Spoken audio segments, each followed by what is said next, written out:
Take the money and leave, Bernie. You are embarrassing us. That is what my son-in-law's father, Richard Kensington, told me as he slid a check for $10,000 across his mahogany desk. He looked at my worn-out work boots and shook his head in disgust. He thought he was paying off a poor, retired mechanic to stay away from his wealthy family. He thought he was buying my silence and my absence because I was a stain on his perfect image.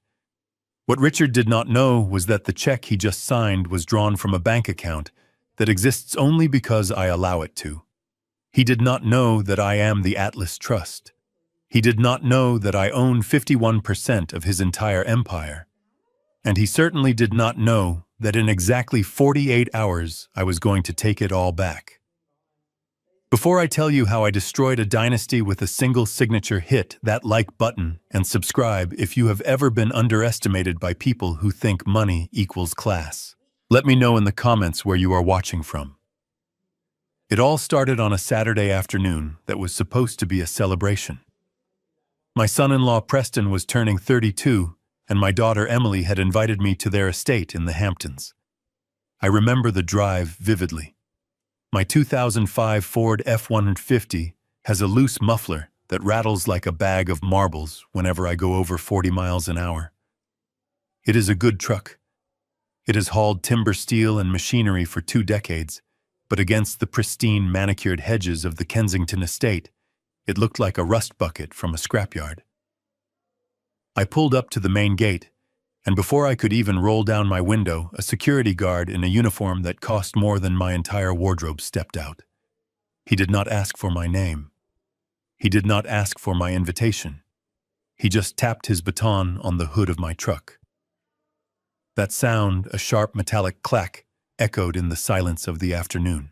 He told me deliveries were around the back, and that I was leaking oil on the private drive. I tried to explain that I was Preston's father-in-law, but he just laughed. He looked at my flannel shirt and my calloused hands and told me to turn around before he called the police. I was about to reach for my phone to call my lawyer Jerome, but then I saw her. Emily came running down the long driveway. She was not running to greet me. She was running to stop a scene.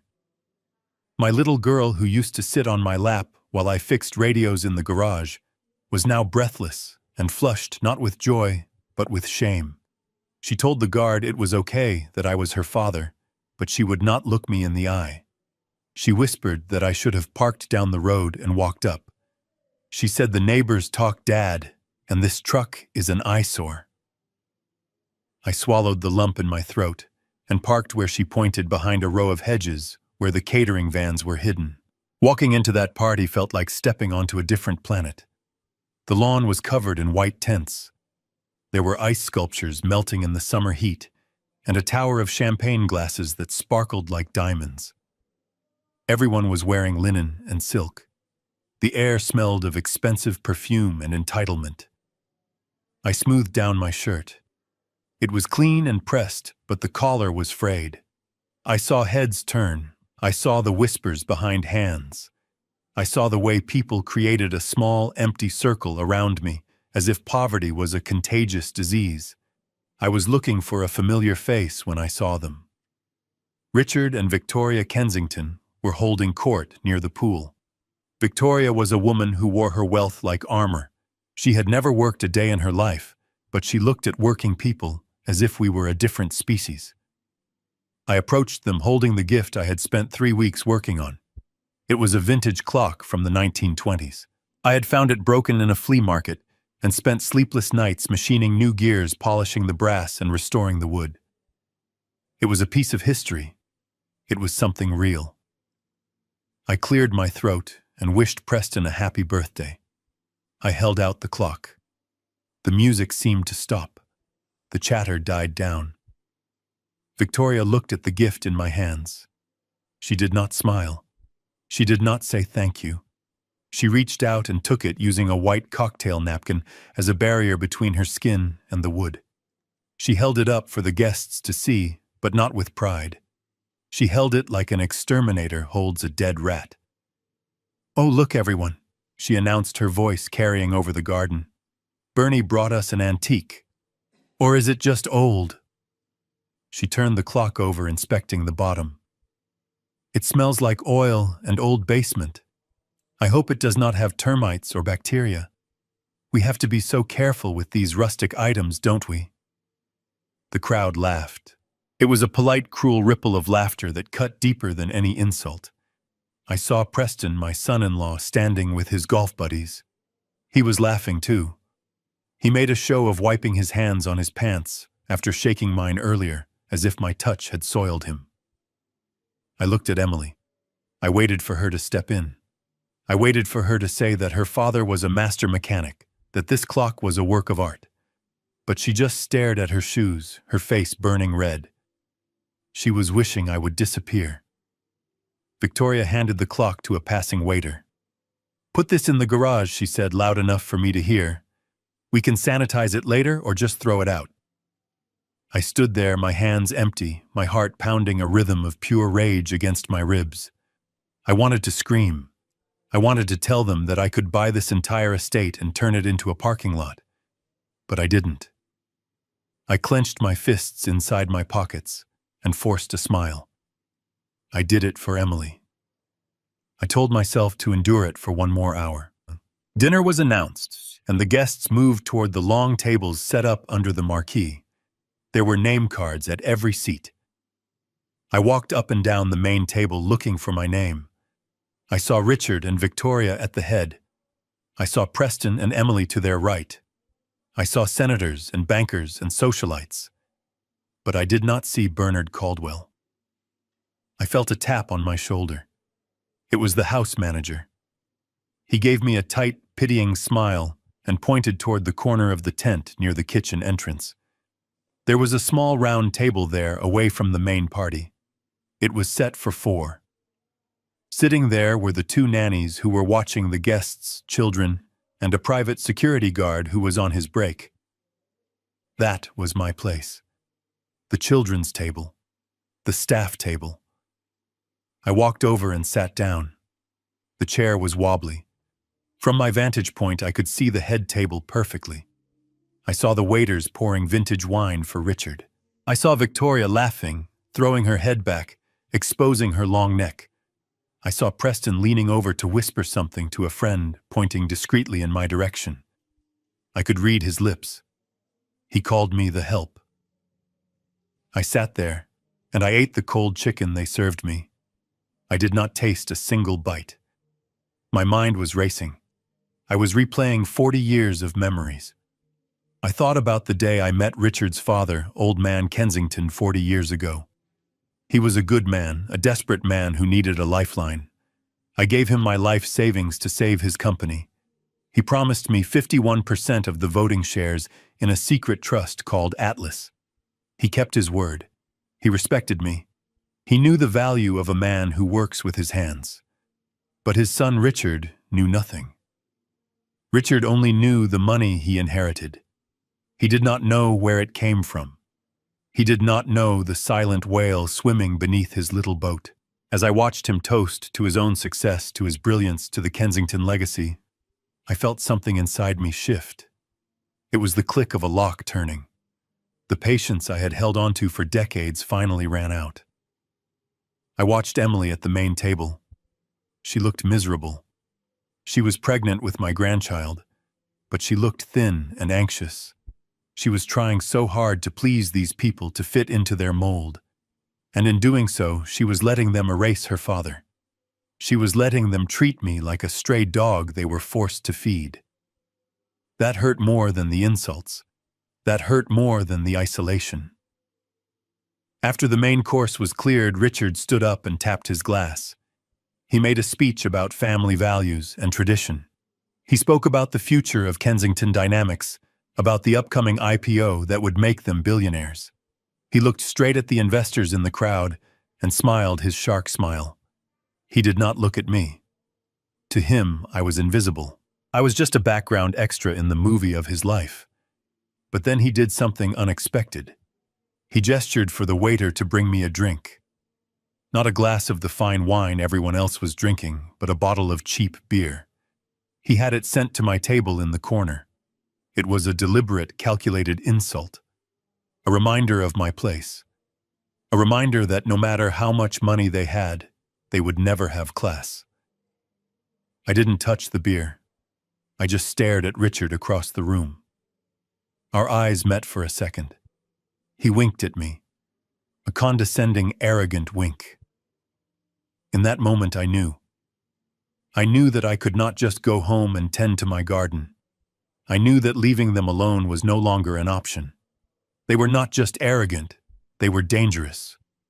They were destroying my daughter's spirit, and they were planning something with the company, something reckless. I could feel it in my gut. I finished my meal in silence. The nannies at the table were kind. They asked me about my truck, about my life. They treated me with more respect in 5 minutes than the Kensington family had in 5 years. When the dessert was served, I stood up. I had had enough. I was ready to leave. I was ready to call Jerome and unleash the storm. But as I turned to go, the house manager appeared again. He blocked my path. "Mr. Kensington would like a word with you in the library," he said. His tone made it clear this was not a request. It was a summons. I looked at the library windows glowing with golden light. I thought about just walking away, getting in my truck, and never looking back. But curiosity is a powerful thing. I wanted to hear what Richard had to say. I wanted to see how far he would push.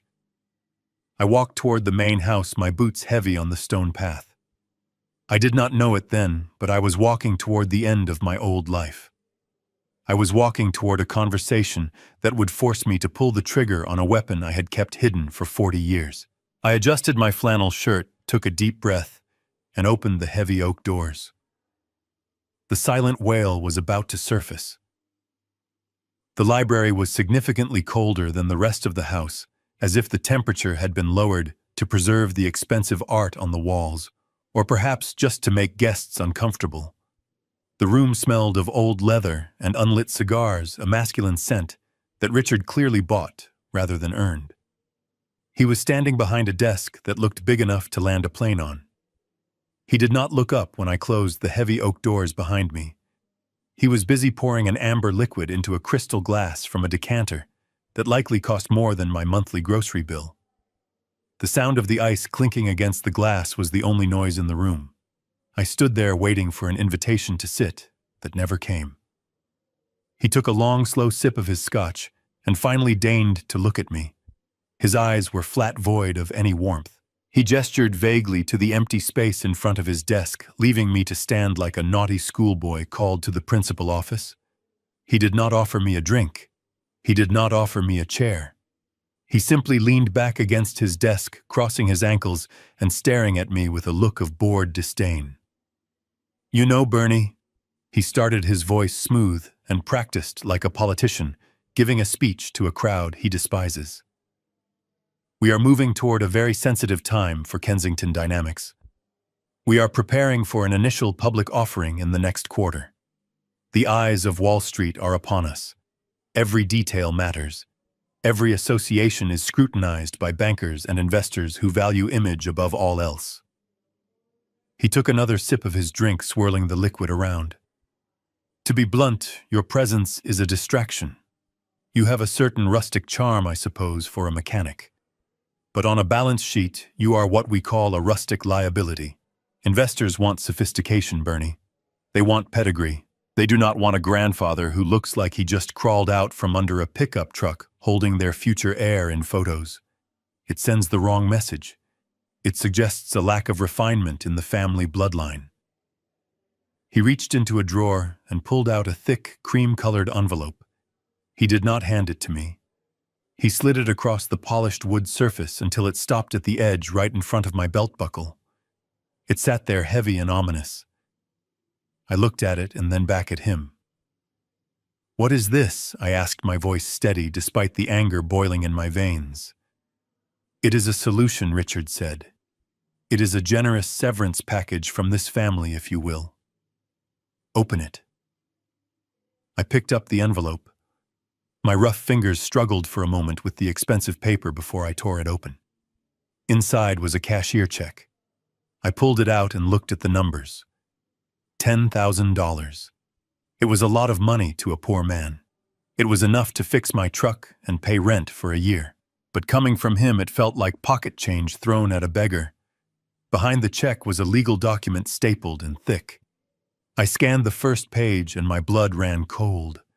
It was a voluntary termination of visitation rights. It was a contract agreeing that I would never contact my unborn grandchild or attend any public event associated with the Kensington family. It was a gag order disguised as an agreement. It demanded that I remain invisible, that I erase myself from my daughter's life and the life of her child in exchange for cash. Clause 4 stood out to me. The undersigned agrees to maintain a distance of at least 500 yards from any Kensington property or corporate event to preserve the reputation and brand integrity of the family. I looked up at Richard. He was watching me expectantly, waiting for me to take the bait. "You think you can buy my grandchild?" I asked quietly. "It is not buying, Bernie," he corrected me with a smirk. "It is compensating you for your absence. We think it is best for the child to be raised in a consistent environment, an environment of success and high standards. We do not want the child confused by the disparity between our lifestyle and yours. Take the money, go on a long vacation, buy a new truck. Just go away." I felt a movement in the corner of the room. I had been so focused on Richard and the insulting document that I hadn't noticed her standing in the shadows by the bookshelves. Emily stepped forward, her face pale and streaked with dried tears. She looked smaller than I had ever seen her. Her shoulders were slumped, and she was wringing her hands nervously. She wouldn't meet my eyes. She looked at the floor, at the rug, at Richard, anywhere but at me. I held up the check, my hand trembling, not from fear, but from a rage so cold it burned. I looked at my daughter, the girl I had raised on my own after her mother died, the girl I had taught to ride a bike and balance a checkbook. "Emily," I said, my voice low and pleading, "is this what you want? Do you want to sell your father for $10,000? Do you want your child to never know who I am?" She flinched as if I had slapped her. She took a shuddering breath and finally looked at me, but her eyes were empty of the fire she used to have. "Take it, Dad," she whispered, her voice barely audible. "Please, just take it. It is for the best. It is good for the baby. Preston and his parents think it will be less stressful this way. You know how you are. You do not fit in here. It is just too hard on everyone when you come around. Good for the baby. To not know its grandfather. To be raised by people who think love is a transaction." I looked at Richard, who was checking his watch as if this transaction was taking too long. He looked bored. He thought he had won. He thought he had crushed the little man with his wallet. I looked down at the check in my hand. $10,000. The price of my dignity. The price of my family. I slowly took the check in both hands. The sound of the paper tearing was sharp and loud in the quiet room. I ripped it down the middle. Then I ripped it again and again until it was nothing but confetti. I let the pieces flutter down onto his expensive Persian rug. Richard's eyes widened slightly, his composure cracking for just a second. He had not expected that. He had expected me to be grateful. But I did not tear the contract. I folded the legal document carefully and placed it into my shirt pocket next to my heart. I needed it. I needed the proof of their cruelty. I needed the evidence of exactly who they were. I looked Richard dead in the eye. "You worry about your stock price, Richard. You worry about the value of your company. You should. Because I am going to be watching it very closely.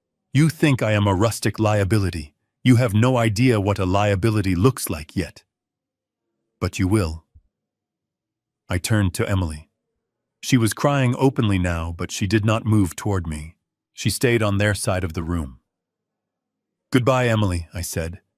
"I hope the money is warm enough to hold you at night, because that is all you have left." I turned my back on them, on the luxury, on the betrayal, and walked out of the library. I marched past the stunned guests in the garden, past the security guard who smirked at me and got into my old truck. As I drove away, the engine rattled and coughed, but I did not hear it. All I could hear was the sound of war drums beating in my heart. I pulled my phone from my pocket and dialed a number I had not called in years. "Jerome," I said when he answered. "Clear your schedule. We are going to audit Kensington Dynamics. I want to know exactly why Richard is so afraid of a poor old man." The drive back to my cabin was a blur of asphalt and heartache. My old truck rattled down the highway, but the noise couldn't drown out the sound of my daughter's voice pleading with me to take the money. That $10,000 check. It wasn't the insult of the amount that burned in my chest. It was the fact that Emily, the little girl I had carried on my shoulders, the teenager I had taught to drive in this very truck, had looked at me with pity and shame. She had chosen them. She had chosen the marble floors and the cold stares over the man who had dried her tears when her mother died. I pulled into the gravel driveway of my small wooden cabin. It sits on 4 acres of land surrounded by pine trees. To anyone driving by, it looks like the home of a man who has scraped by his entire life. The paint is peeling slightly on the porch railing.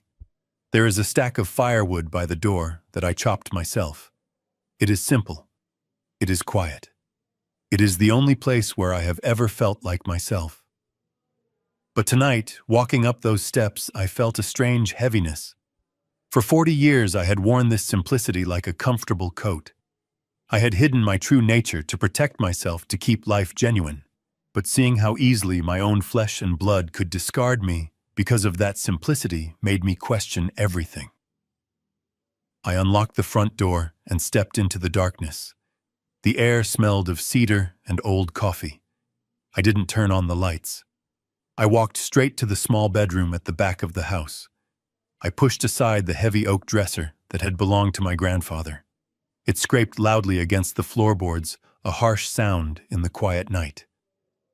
Beneath it lay a rug that hadn't been moved in years. I rolled it back, revealing the rough pine planks of the floor. There was one loose board, indistinguishable from the rest, unless you knew exactly where to press. I pried it up. Underneath, embedded in the foundation of the house, was a steel safe. It wasn't a modern digital box. It was a heavy fireproof behemoth from the 70s covered in a layer of gray dust. My hands were steady now.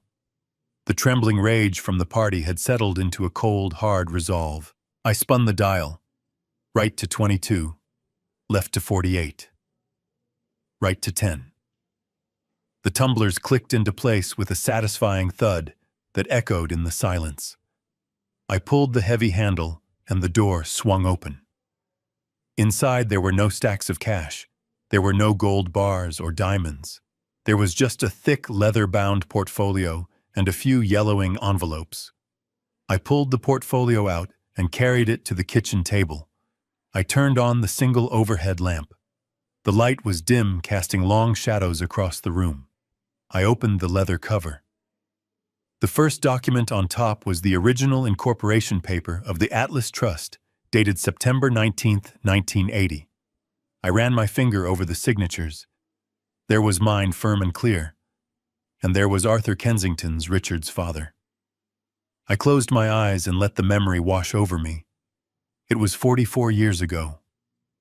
Arthur wasn't a titan of industry then. He was a frantic young inventor working out of a rented garage in Queens, trying to build a new type of hydraulic system for industrial machinery. I was a mechanic back then, working double shifts, saving every penny, investing in patents that nobody else saw value in. I had met Arthur when his prototype failed, and he couldn't afford to fix it. I fixed it for free because I liked the way his mind worked. We had sat on crates in that greasy garage drinking cheap beer. Arthur was crying. He told me the bank was pulling his loan. He told me Kensington Dynamics was dead before it even started. He needed $200,000 to secure the manufacturing contract that would launch the company. To him, it was an impossible sum. To me, it was a risk, but a calculated one. I had the money. I had made a fortune in the late 70s on a lucky land deal that nobody knew about. I wrote him a check that night. I told him I didn't want a seat on the board. I didn't want my name on the building. I wanted 51% of the voting stock held in a blind trust, and I wanted him to run the company as if it were his own. I wanted to be the silent partner, the safety net. Arthur had looked at me like I was an angel. He swore he would never forget, and he didn't. Until the day he died, Arthur treated me like a king. But he respected my wish for anonymity. He never told Richard the truth. He only told him that the Atlas Trust was a silent investor group that had to be consulted on major decisions. Richard grew up thinking Atlas was some faceless conglomerate in Switzerland. He never guessed that Atlas was the man fixing his bicycle in the driveway. I turned the page of the portfolio. There it was, the most recent valuation report from the last fiscal quarter. I looked at the number at the bottom of the page. It was a number that would make Richard Kensington vomit the expensive scotch he had been drinking. $10,400,000,000. That was the current value of the assets held by the Atlas Trust. My assets. My money. The rustic liability that Richard wanted to erase from his family photo album held the power to buy and sell his entire existence 10 times over. I stared at the document for a long time. For years, I had let the dividends reinvest. I had lived off my pension and my small savings because I liked the quiet life. I didn't want the complications of wealth. I didn't want people to love me for my checkbook. But look where that had gotten me. My daughter loved the illusion of wealth more than the reality of her father.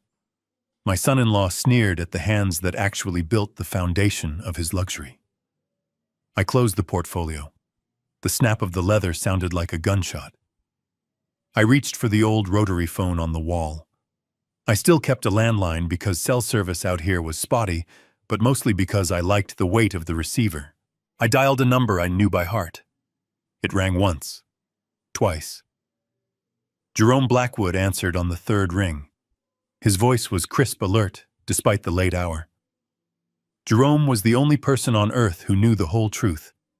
He was my lawyer, my confidant, and the shark I kept in a very expensive tank in Manhattan. "Bernie," he said, "I wasn't expecting a call tonight. Is everything all right?" "No, Jerome," I said, my voice grating like gravel. "Everything is far from all right." There was a pause on the line. I could hear the rustle of papers, the shift in his tone from friend to attorney. "What happened? I went to the party," I told him. I told him about the security guard, the clock, the table in the corner, the envelope. I told him about Richard calling me a liability. I told him about Emily's silence. Jerome let out a low whistle. "They gave you a check for $10,000. That is rich. Even for Richard. So what are we doing?" "Bernie, you finally ready to cash out? Do you want me to liquidate the trust? We can have the shares on the market by Monday morning. We can crash the stock price before their IPO even hits the roadshow. You walk away with $10 billion and they walk away with a smoking crater."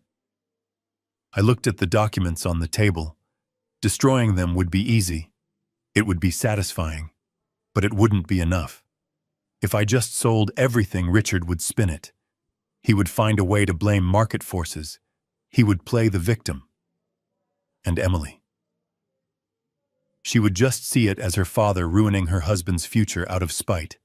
She wouldn't understand the lesson. "No," I said. "That is too quick. That is too messy." Then what Jerome asked. "You want to buy them out? Force a hostile takeover, kick Richard out of the CEO chair and put someone else in?" I leaned back in my wooden chair, the wood creaking under my weight. "I want you to trigger the audit clause," I said. The line went silent for a second. "The Section 8 clause, Bernie, we haven't used that in 30 years. That gives the trust full access to every email, every receipt, every shadow account in the company. That is a declaration of war." "Exactly," I said. "Richard is desperate for this IPO. He is pushing too hard. He tried to buy me off with a contract to keep me away from the company. A man doesn't do that because he is embarrassed by his in-laws. A man does that because he is hiding something. He is afraid I'll see something I shouldn't.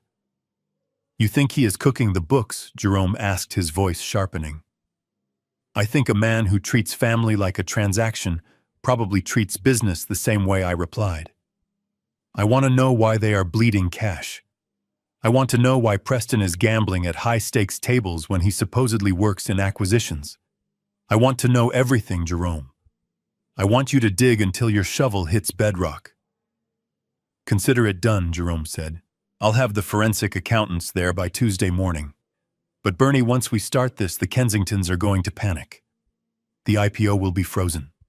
The stock will wobble. Richard is going to come for you. He thinks you are just a nuisance now. When the auditors show up representing the majority shareholder, he is going to think you are somehow involved, or he is going to try to crush whoever he thinks is behind it. Let him try, I said. He thinks he is fighting a ghost. He thinks the Atlas Trust is some board of directors in Geneva. Let him keep thinking that. I want to watch him sweat. I want to see what falls out of his pockets when we shake him upside down.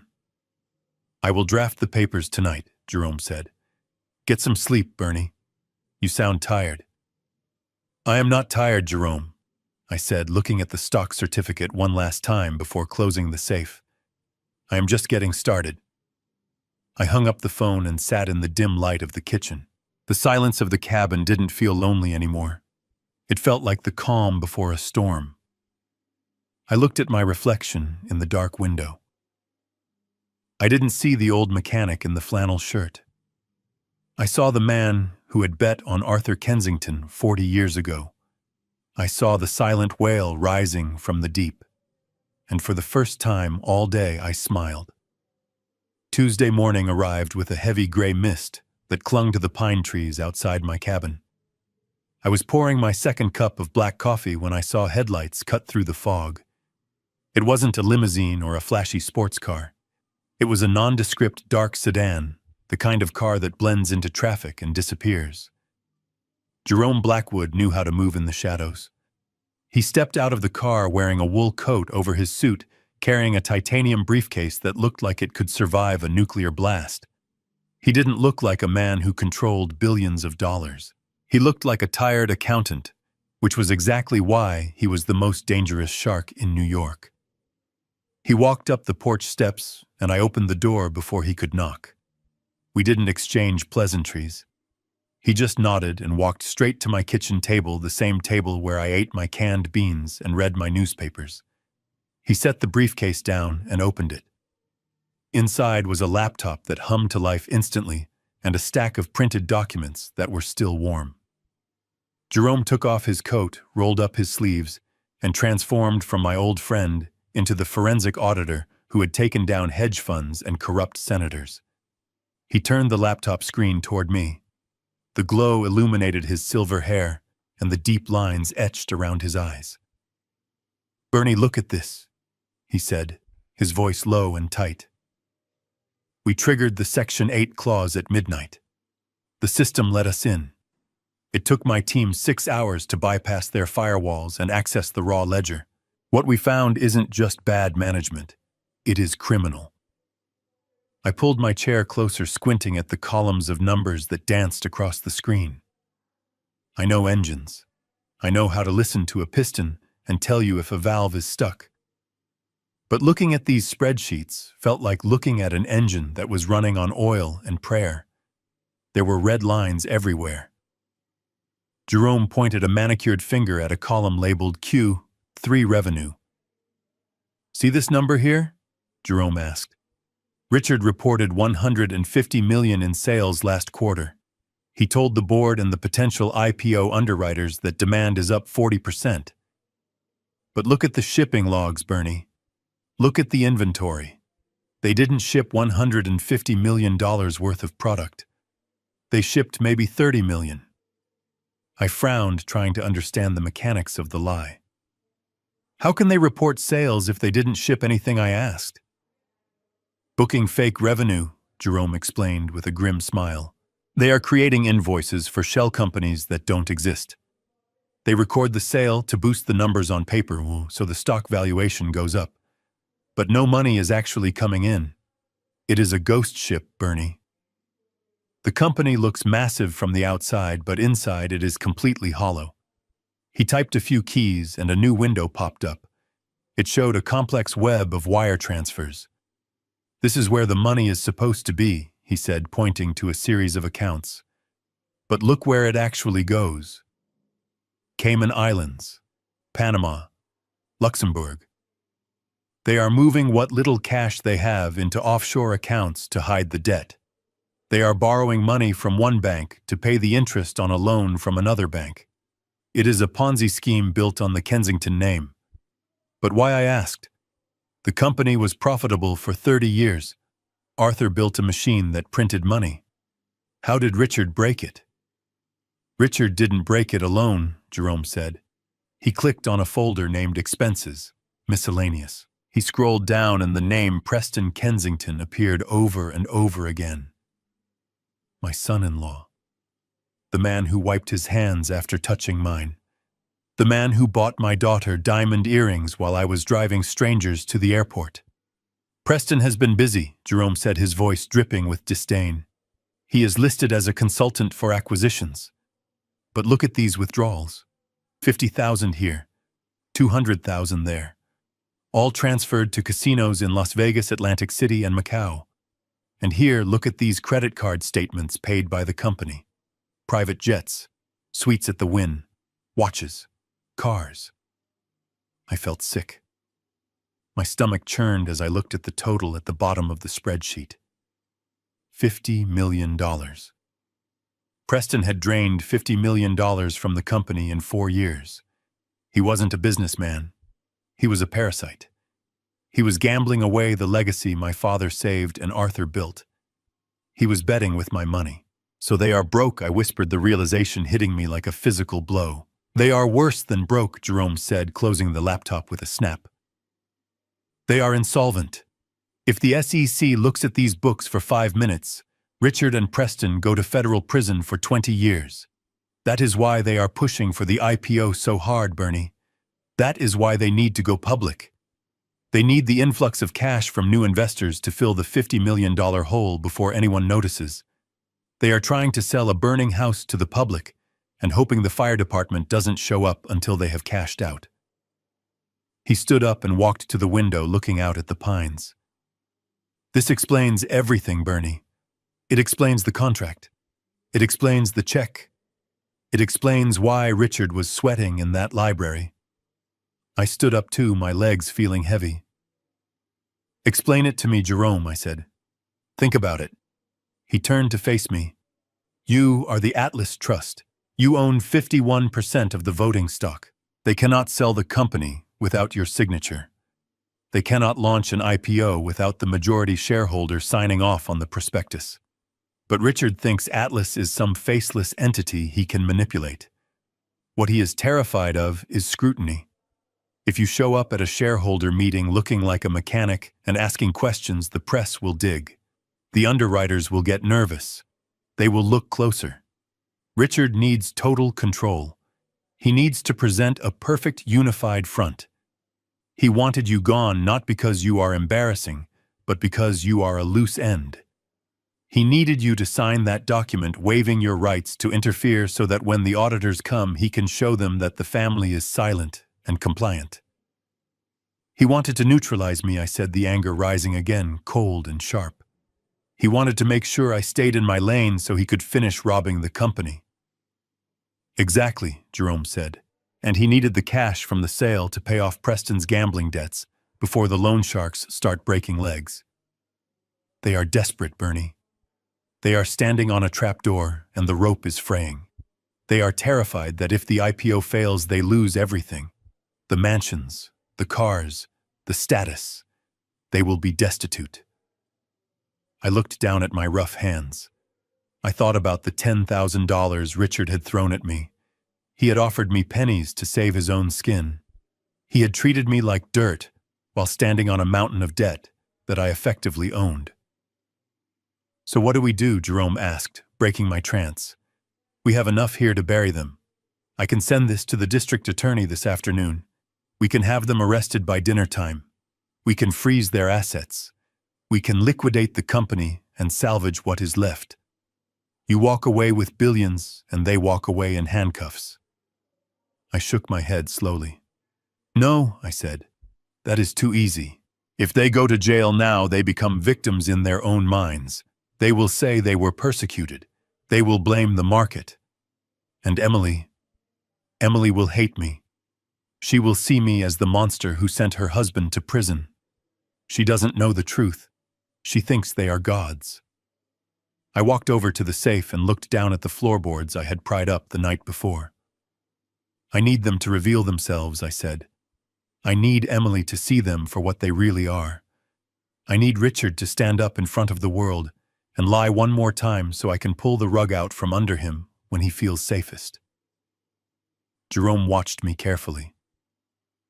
"You want to play with them?" he asked. "I want to break them," I replied.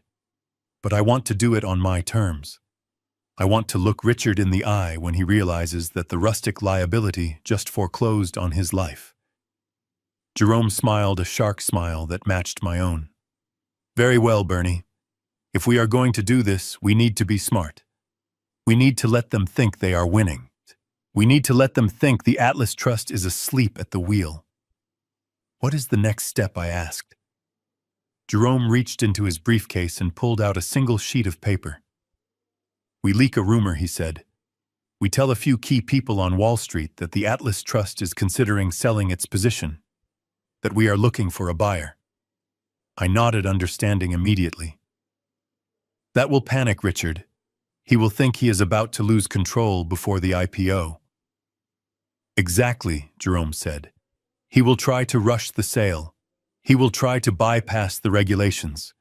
He will make mistakes. And when he does, we will be there to catch him."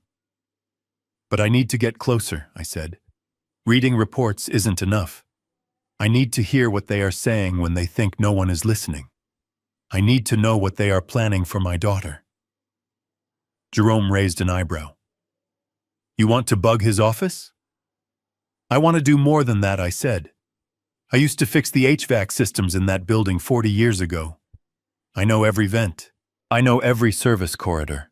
I still have the master key set Arthur gave me in 1985. "You are going inside?" Jerome asked, his voice showing a hint of concern. "I am going inside," I confirmed. "I am going to be the fly on the wall. I am going to be the ghost in the machine." Jerome sighed, but he didn't argue. He knew that look in my eye. It was the same look my father had when he bet everything on a stranger.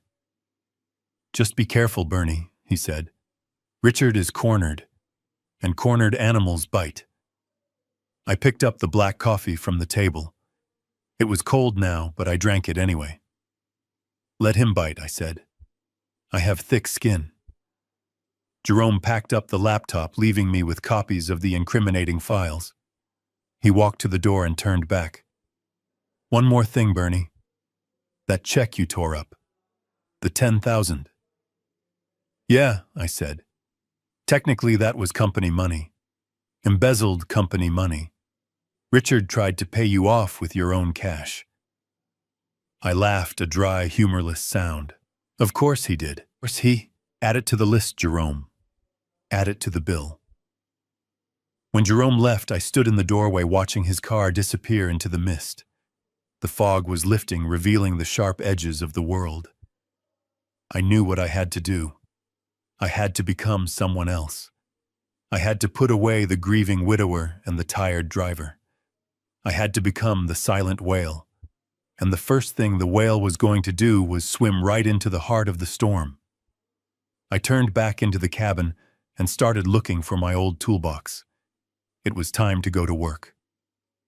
The dust from Jerome's departure had barely settled when I heard the crunch of gravel again. This time it was not a sedan, but a sleek white Range Rover that looked ridiculous parked next to my woodpile. I watched from the window as my daughter Emily stepped out. She was not wearing the designer silk she had worn at the party. She was wearing a simple cotton dress and a cardigan that looked a little too big for her. Her hair was pulled back in a loose ponytail, and she carried a wicker basket covered with a checkered cloth.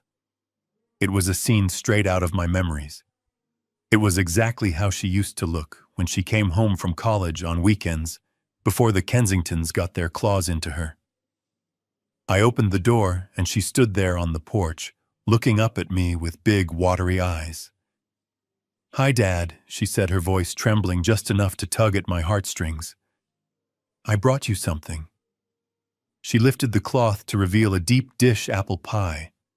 It was still warm. The smell hit me instantly.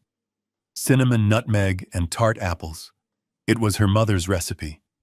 It was the smell of every birthday, every Thanksgiving, every apology in this house for 30 years. I let her in. I couldn't help it. She was my little girl, and she looked so tired. We sat at the kitchen table, the same table where I had plotted the destruction of her husband's family just hours before. She cut a slice for me and one for herself, but she didn't eat. She just pushed the crumbs around with her fork. "I am sorry about the party, Dad," she whispered, a single tear rolling down her cheek.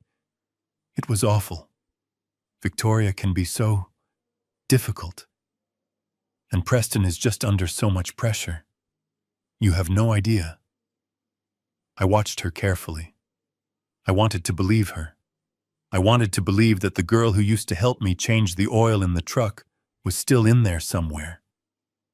"What kind of pressure, Emily?" I asked softly. She looked up, her eyes wide and pleading. "The IPO, Dad. It is everything to them. If it doesn't go well, they could lose the estate. Preston hasn't slept in weeks. He is snapping at everyone. He loves you, really he does, but he is just terrified that something will go wrong. That is why Richard was so harsh. They are just scared." She reached across the table and took my hand. Her hand was cold. "Dad, please.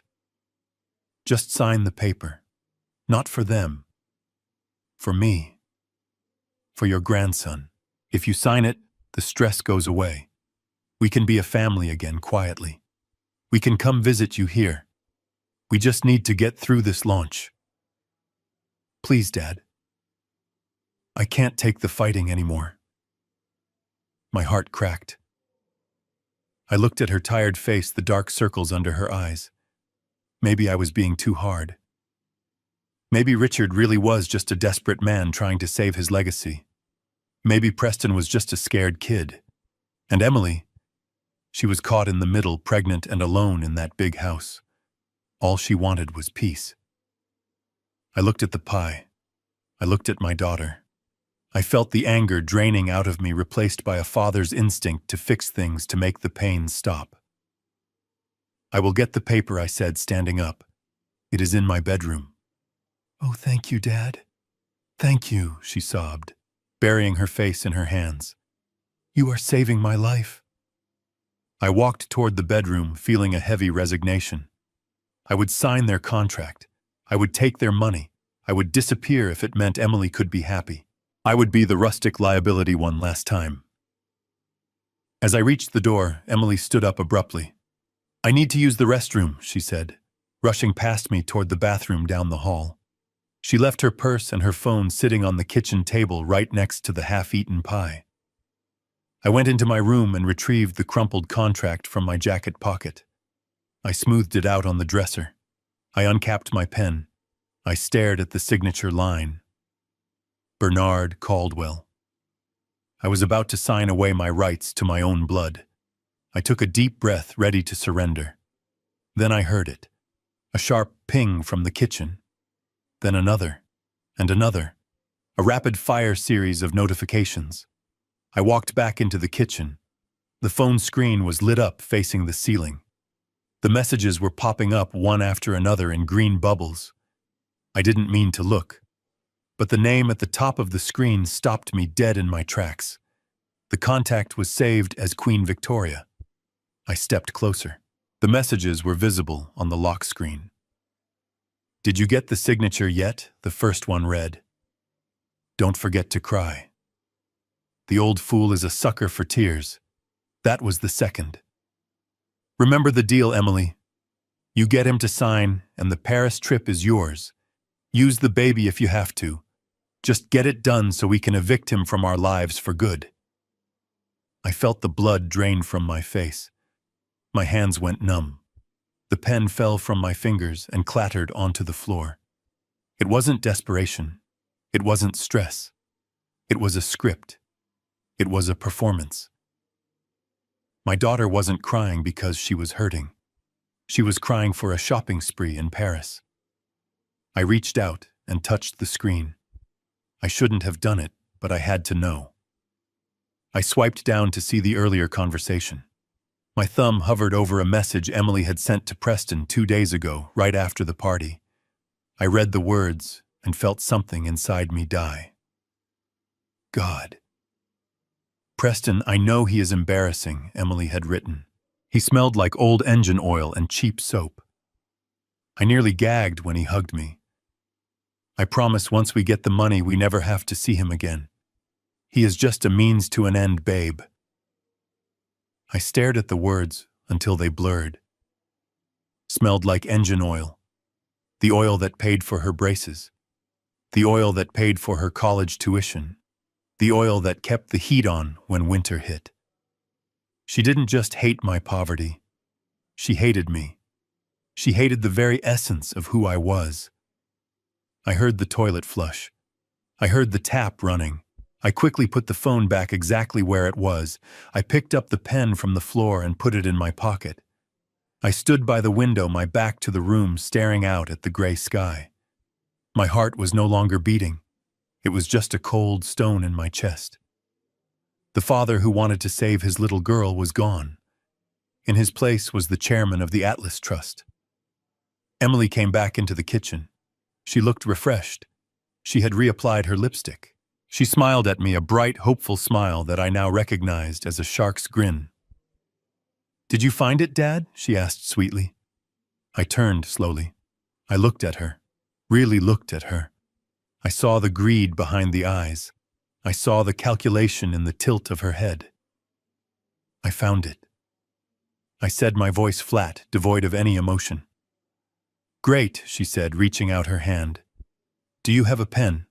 Let's get this over with so we can relax." I didn't move.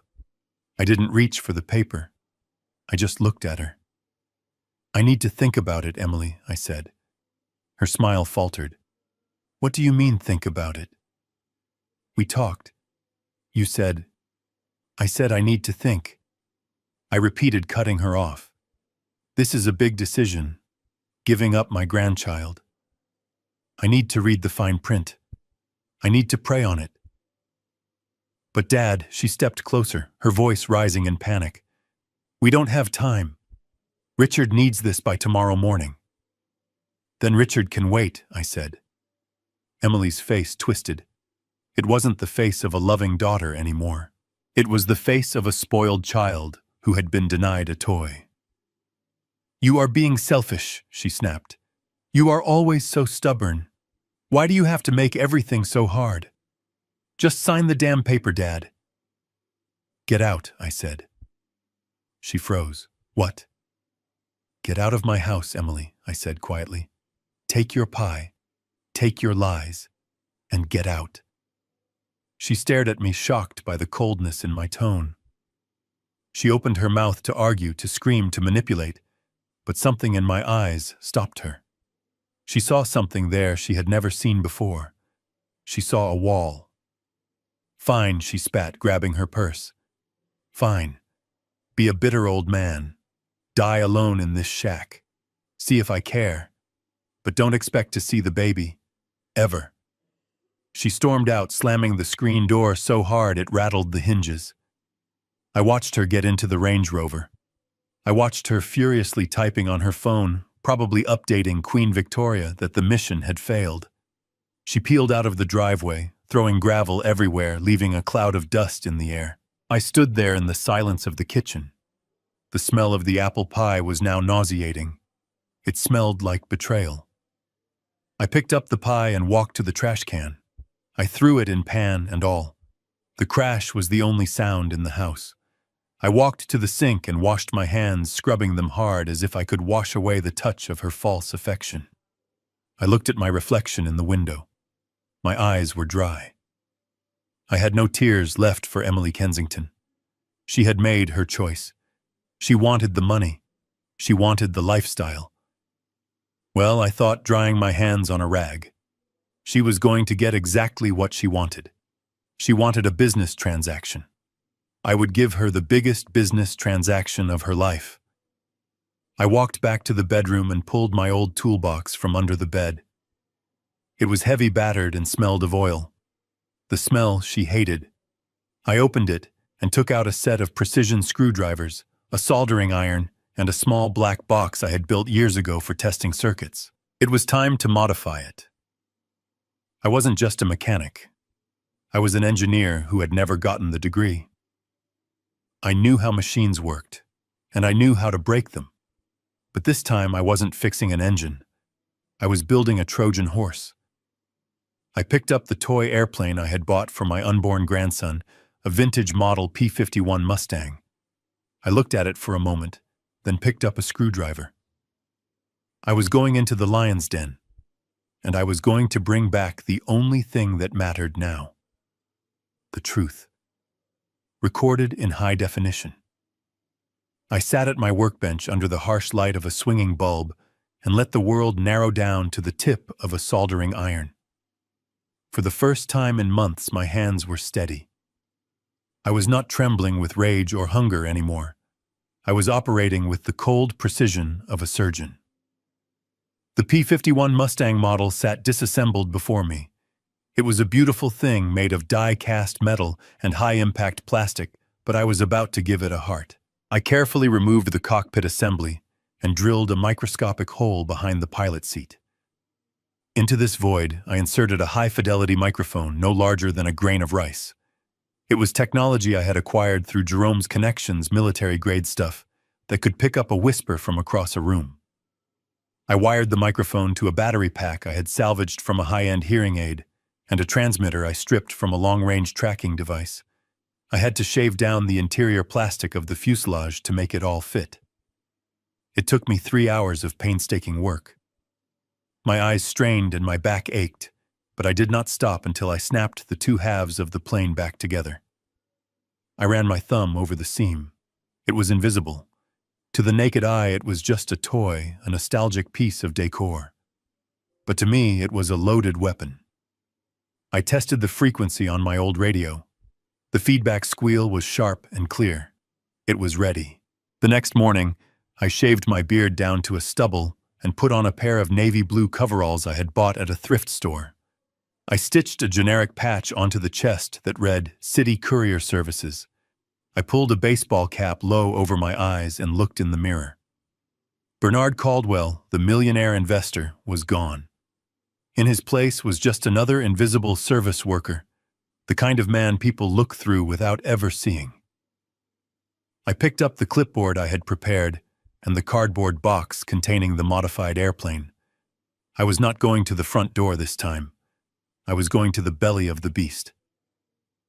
I parked my truck 3 blocks away from the Kensington Dynamics headquarters. It was a glass tower that jutted out of the city skyline like a jagged tooth.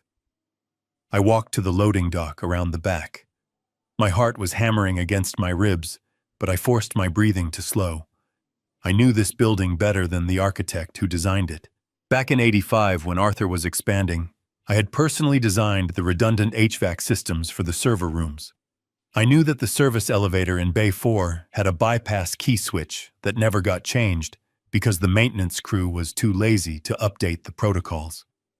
I knew that the freight corridor on the 30th floor ran directly behind the executive suites to allow for discrete equipment upgrades.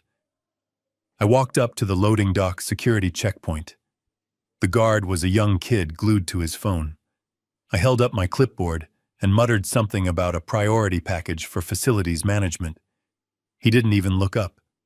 He just waved me through. I walked past him, my boots echoing on the concrete. Step 1 was complete. I made my way to the service elevator. I pulled out a master key ring I had kept in my safe for decades. It was a heavy brass key worn smooth by time. I slid it into the maintenance override slot. The doors slid open instantly. The ride up to the 30th floor felt like an eternity.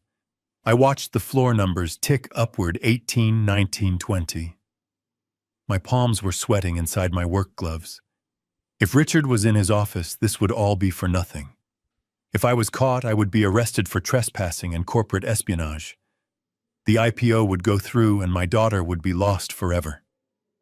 The elevator dinged and the doors opened. I stepped out into the plush, carpeted hallway of the executive wing. It was quiet. It was lunch hour.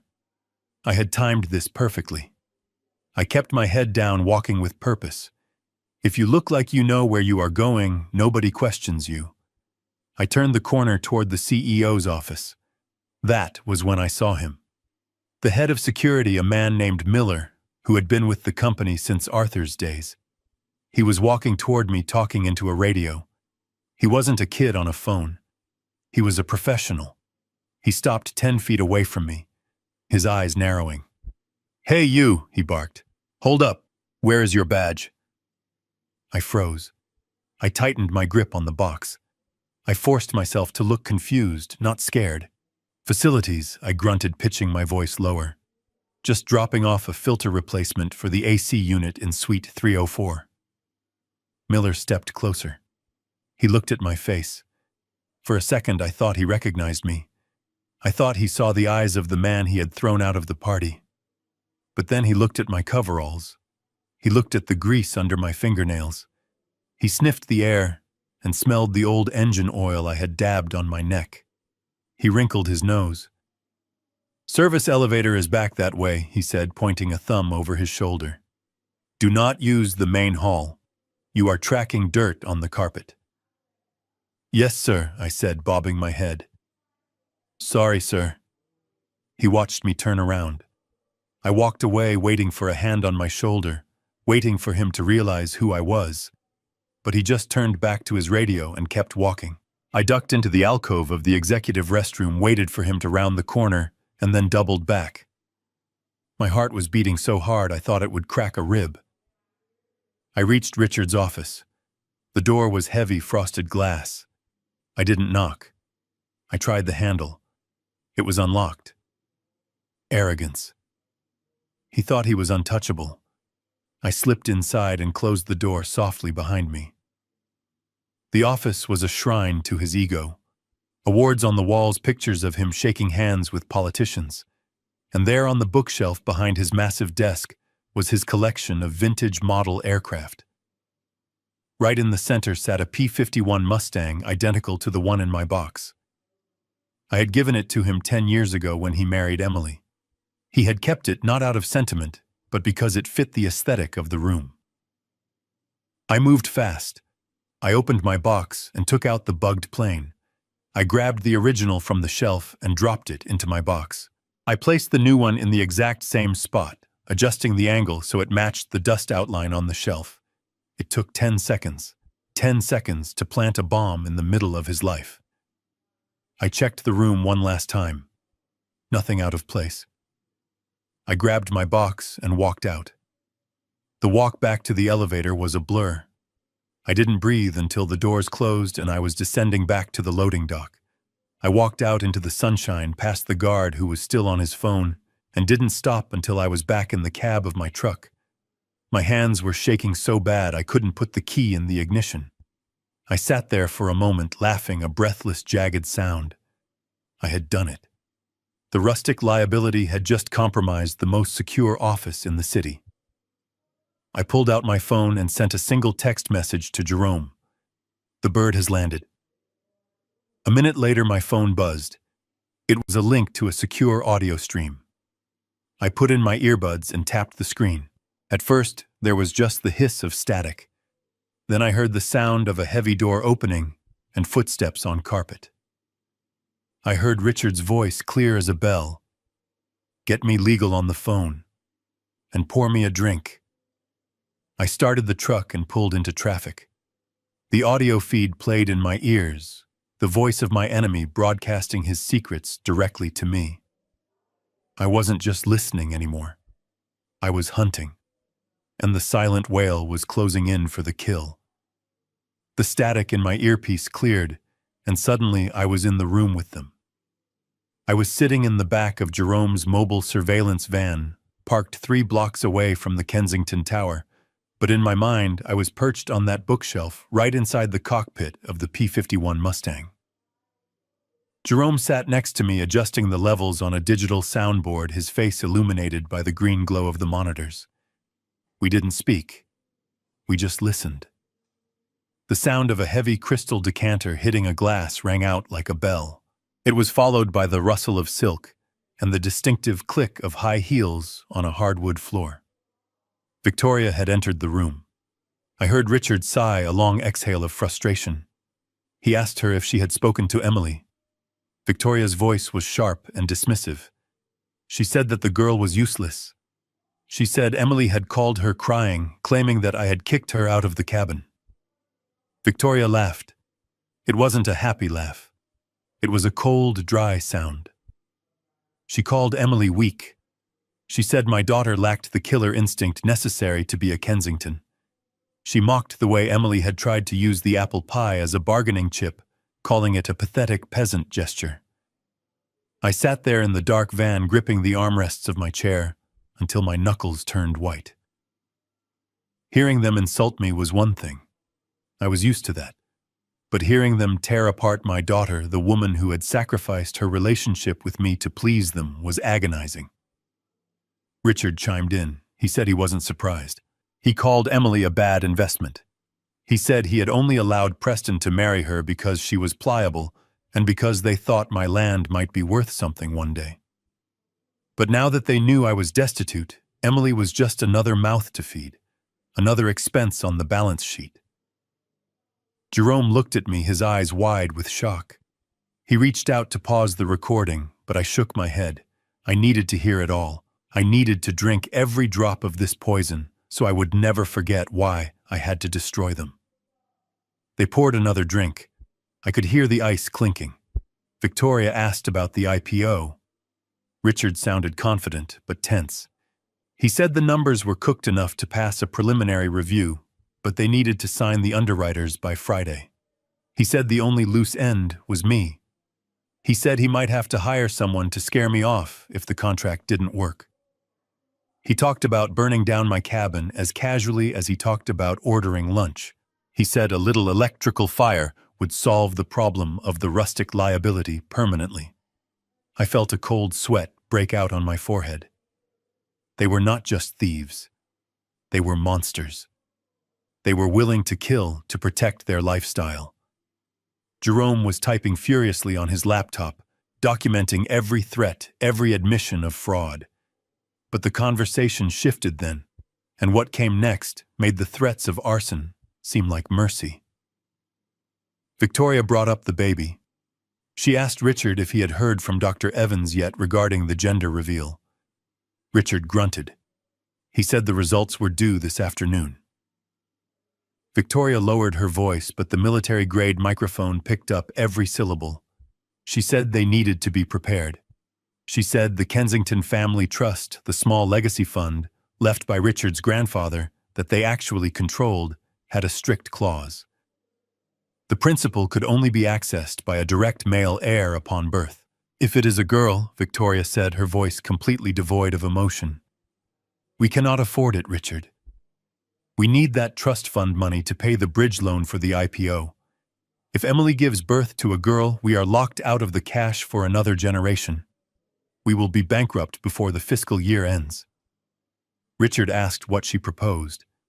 He sounded tired, not horrified. Victoria didn't hesitate. She said Dr. Evans was on the payroll.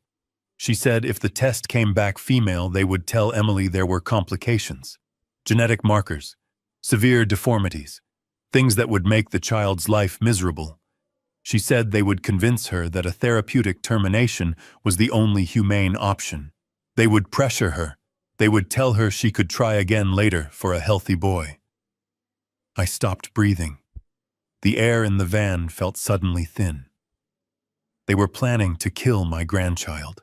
They were planning to manipulate my daughter into an abortion she didn't want simply because the baby might be the wrong gender to unlock a bank account. They were going to murder an innocent life for cash flow. I looked at the monitor where the audio waveform was spiking with their voices. I visualized them in that plush office surrounded by awards and luxury plotting this atrocity. I thought about Emily alone and scared, trusting these people with her life and the life of her child. I thought about the little toy plane sitting on the shelf, watching them with its painted eyes. A sound ripped out of my throat. It wasn't a scream. It was a growl, a primal noise of pure fury.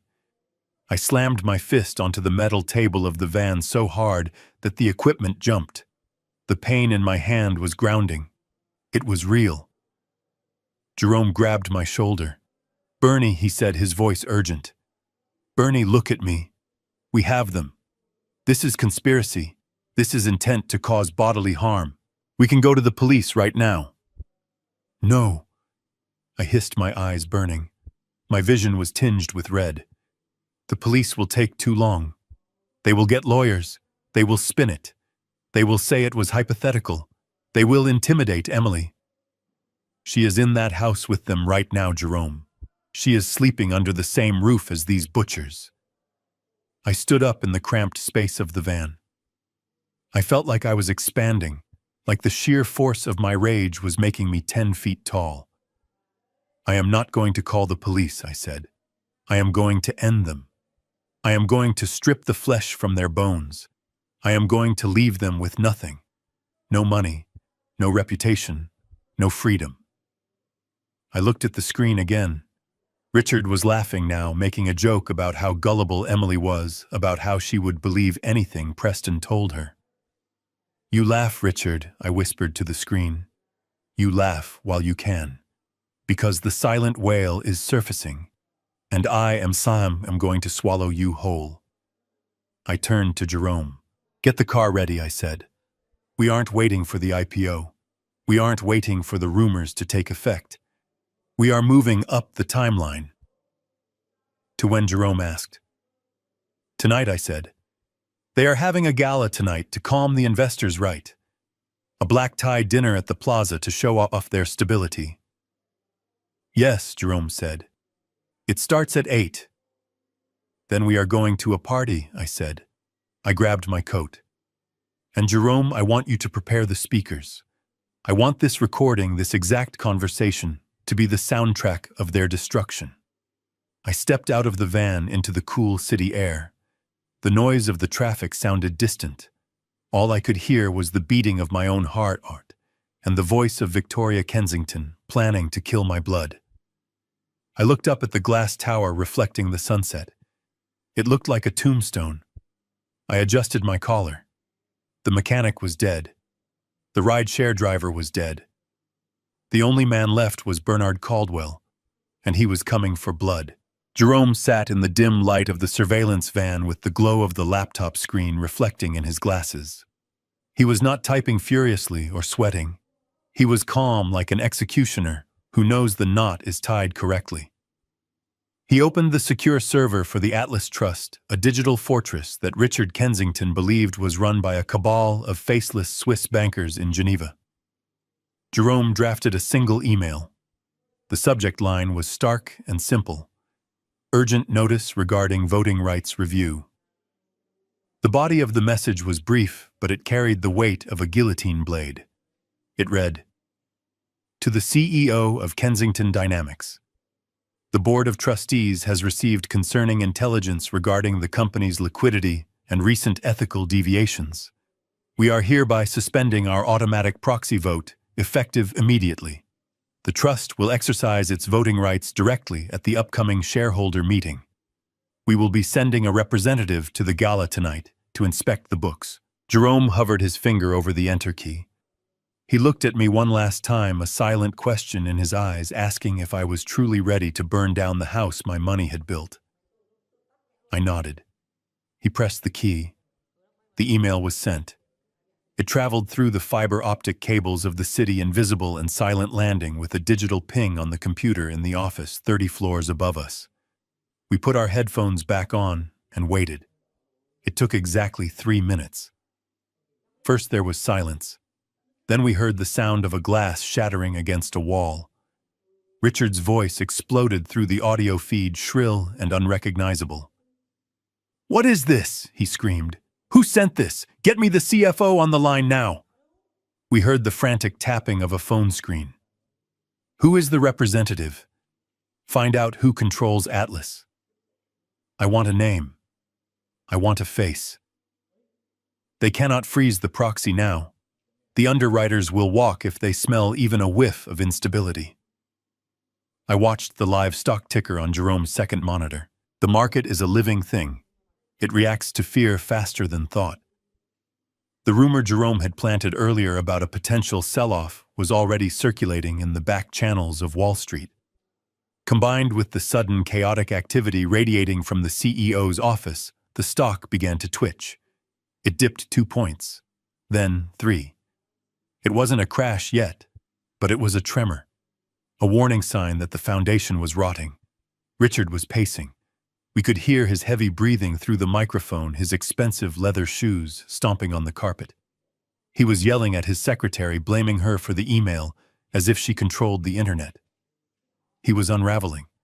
He was a man who had built his entire life on the assumption that he was the smartest person in the room, and now he was realizing he was alone in the dark with something much bigger than him. Then we heard the door open again. Victoria entered. She didn't scream. She didn't throw things. Her voice was ice cold, cutting through Richard's panic like a scalpel. "Stop shouting, you fool," she hissed. "You are making us look weak. If the stock tanks Richard, we lose the estate. We lose the summer house. We lose my standing in the foundation. Fix this." Richard stammered, trying to explain the email, but Victoria cut him off. She had a plan, a desperate, reckless plan, born of pure self-preservation. "Move the timeline up," she commanded. "Forget next week. Make the gala tonight, the signing event. Get the investors in the ballroom, get them drunk on vintage champagne, and lock them into binding commitments before the market opens tomorrow. Make them sign while the music is playing and the lights are dim. We lock them in before they see the news, before this representative shows up." It was a Hail Mary pass. It was fraud on a massive scale, trapping investors into a sinking ship. But Richard agreed instantly. I heard him making the calls, his voice shifting from panic to that smooth, practiced charm. He lied to the bankers. He lied to the partners.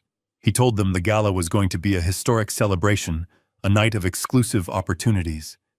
He was spinning a web of gold to hide the rot.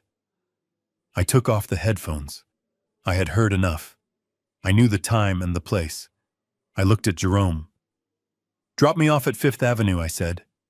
Jerome looked at my grease-stained coveralls and my stubble. "You going shopping?" he asked with a dry smile. "I am going to war," I replied, "and I need a uniform." The van dropped me off in front of a small, unassuming storefront, tucked between two massive designer boutiques. DeMarco's tailor shop. It was a place that smelled of chalk and steam and wool. I hadn't stepped foot inside for 40 years, not since I bought the suit for my wedding to Emily's mother.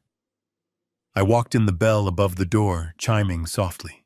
A young assistant locked up from a counter, his nose wrinkling at my appearance, ready to tell me the delivery entrance was in the back.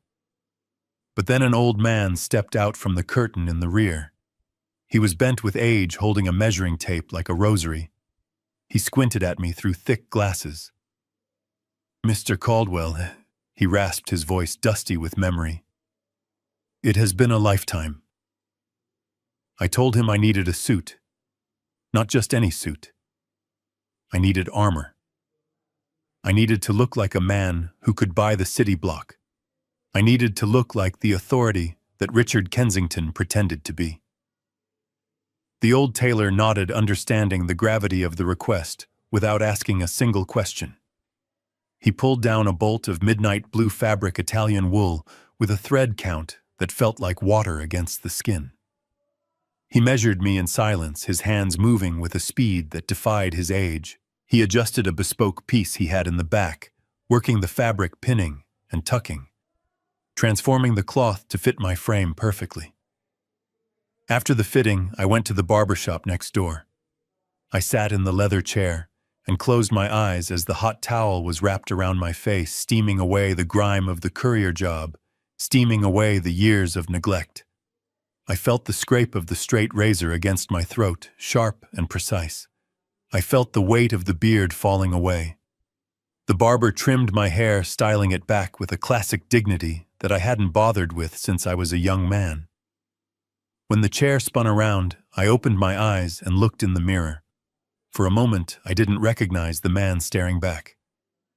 The stooped shoulders of the rideshare driver were gone, replaced by a straight spine.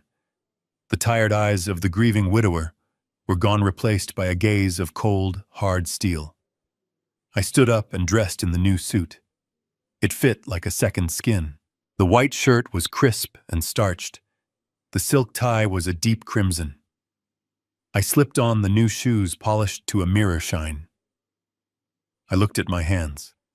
They were still calloused, still the hands of a mechanic.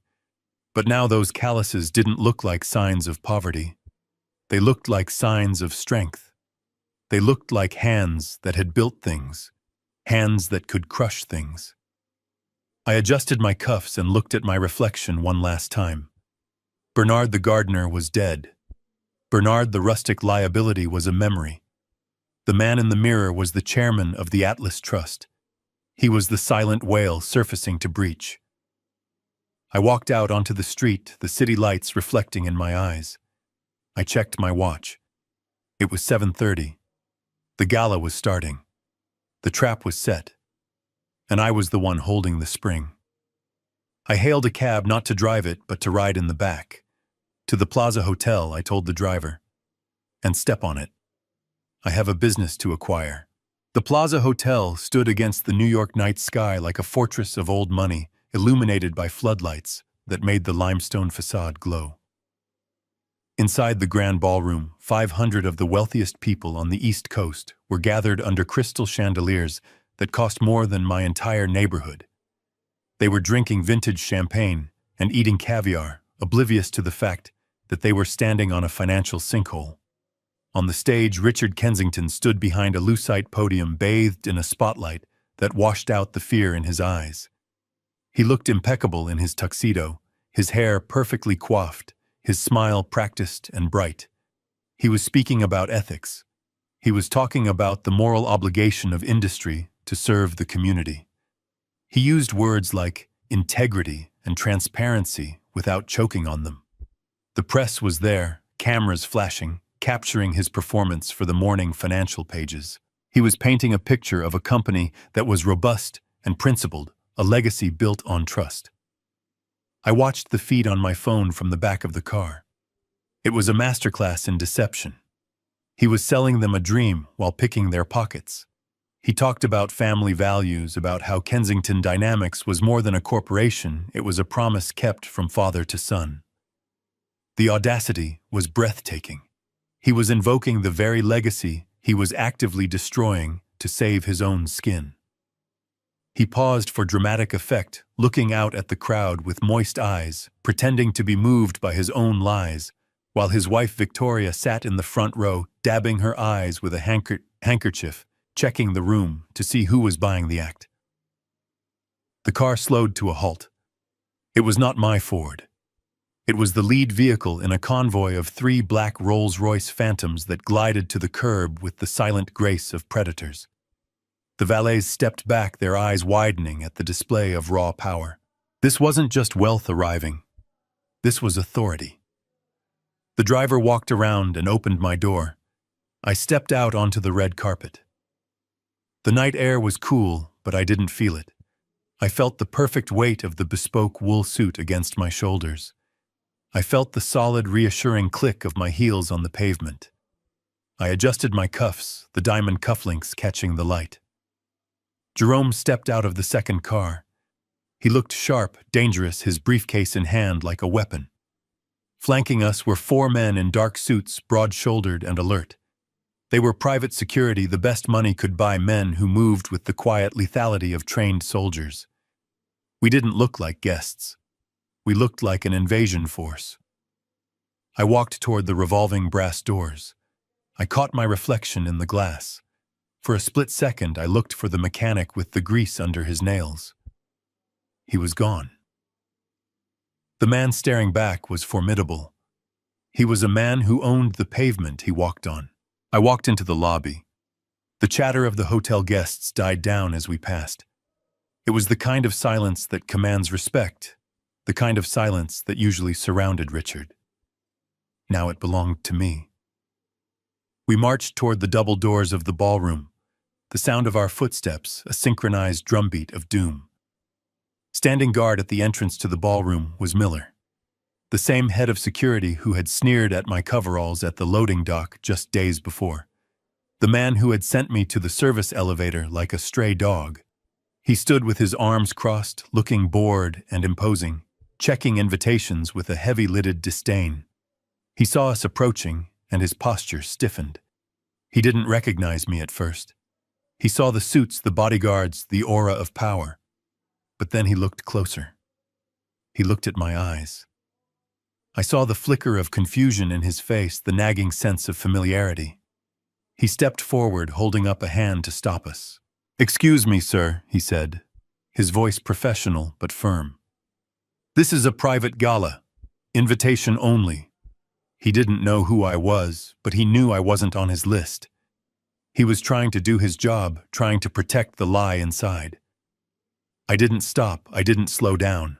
I walked right up to him until I was looking down into his eyes. "Do you not recognize me, Miller?" I asked, my voice low and gravelly. "I delivered a package to you recently." His eyes widened. The memory clicked. The mechanic. The grease, the smell of oil. He took a step back, his face draining of color. "You," he stammered. "You can't be here. You need to leave immediately, or I will call the police." He reached for his radio, his hand trembling. He was about to make a scene, about to try and throw me out again. Jerome stepped in between us. He didn't raise his voice. He didn't shout. He simply reached into his breast pocket and pulled out a card. It wasn't a paper invitation. It was a heavy rectangle of solid gold, laser-etched, with the Kensington crest and the words, "Atlas Trust Founding Member." He held it up to Miller's face. The light caught the gold blindingly. Miller froze. He knew what that card meant. It was a myth in the company, a legend. The card that outranked the CEO. The card that meant you didn't just attend the party, you owned the building. Miller looked from the card to me and back to the card. His arrogance evaporated, leaving only fear. He swallowed hard, his Adam's apple bobbing. He lowered his hand from his radio. He stepped aside, his head bowing almost involuntarily. "I am sorry, sir," he whispered, his voice shaking. "I didn't know. Please proceed." The bodyguards pushed past him, opening the heavy double doors of the ballroom. The sound of applause from inside washed over us. Richard was finishing his speech, basking in the adoration of the crowd. The doors swung wide, revealing the glittering room, the sea of faces, the lie in all its glory. I stepped across the threshold. The silent whale had breached the surface, and the water was about to turn red. The silence that fell over the grand ballroom was heavier than the oak doors I had just walked through. It was not the polite hush of an audience waiting for a punchline. It was the suffocating vacuum of a room that knows something terrible is about to happen. 500 heads turned in unison. The waiters froze with their trays of champagne suspended in midair. The camera flashes stopped popping, leaving after-images dancing in my eyes. I stood at the top of the short staircase leading down to the dance floor, flanked by Jerome and my security detail. I looked out at the sea of tuxedos and gowns. For months I had felt invisible in rooms much smaller than this. I had been the ghost in the corner, the stain on the rug. But now I was the only thing anyone could see. I felt the weight of their gazes, not as pressure, but as fuel. On the stage, Richard faltered. He had been mid-sentence extolling the virtues of transparency when the doors swung open. He squinted against the glare of the spotlights, trying to make out the figures standing in the entrance. At first he looked annoyed, as if a caterer had dropped a tray. Then he leaned forward over the podium, his eyes adjusting to the dim light of the back of the room. He saw the suits. He saw the size of the bodyguards. And then he saw me. He didn't recognize the bespoke Italian wool or the silk tie, but he recognized the face. He recognized the man he had dismissed in his library just 48 hours ago. His reaction was visceral. The color drained from his face so fast, he looked like a wax statue melting under the heat. He gripped the sides of the lucite podium, his knuckles turning white. He forgot the microphone was live. He forgot the investors were watching. His mask of sophisticated CEO slipped, and the panicked bully underneath clawed its way out. "Security!" he barked, his voice cracking on the high note. The sound echoed painfully through the silent room. "Get them out. Who let this old man in here? Where is Miller? Remove him immediately." He pointed a shaking finger at me. It was a gesture of command that had lost all its power. The crowd murmured. They looked from the frantic man on stage to the calm phalanx moving toward him. They were confused. They saw a CEO losing his mind over the arrival of an impeccably dressed elderly gentleman. They sensed the dissonance. They smelled the fear. I began to walk. I did not rush. I descended the stairs with a slow, deliberate rhythm, my heels striking the marble floor like the ticking of a clock counting down. My bodyguards fanned out slightly, creating a wedge that forced the crowd to part. I walked through the center of the room, splitting the audience in two. I looked into the faces of the people I passed. I saw bankers I recognized from the financial news. I saw politicians. I saw the elite of New York society. They shrank back as I passed, not out of disgust, but out of instinct. They knew a predator when they saw one. I saw Preston standing near the front table. He was holding a glass of scotch halfway to his mouth, frozen. His eyes were wide, his mouth hanging slightly open. He looked at my suit. He looked at the way the light caught the fabric. He looked at the confidence in my stride. He realized in that second that the man he had mocked, the man whose boots he had laughed at, was wearing a suit that cost more than his car. He took a step back, bumping into a waiter, sending a tray of empty glasses crashing to the floor. The sound was like a gunshot, but I didn't flinch. I didn't even look at him. He wasn't worth my attention anymore. I kept my eyes locked on Richard. He was shouting now, his voice rising in hysteria. "Why is nobody moving? Security! Get this gardener off my floor. He is trespassing. He is crazy." Gardener. The word hung in the air. It was the last insult he had left, the only weapon he knew how to use.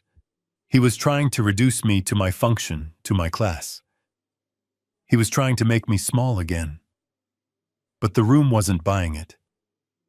You don't bring 4 armed bodyguards and a corporate attorney to a gala if you are just a gardener. I reached the foot of the stage. The stairs leading up to the podium were right there.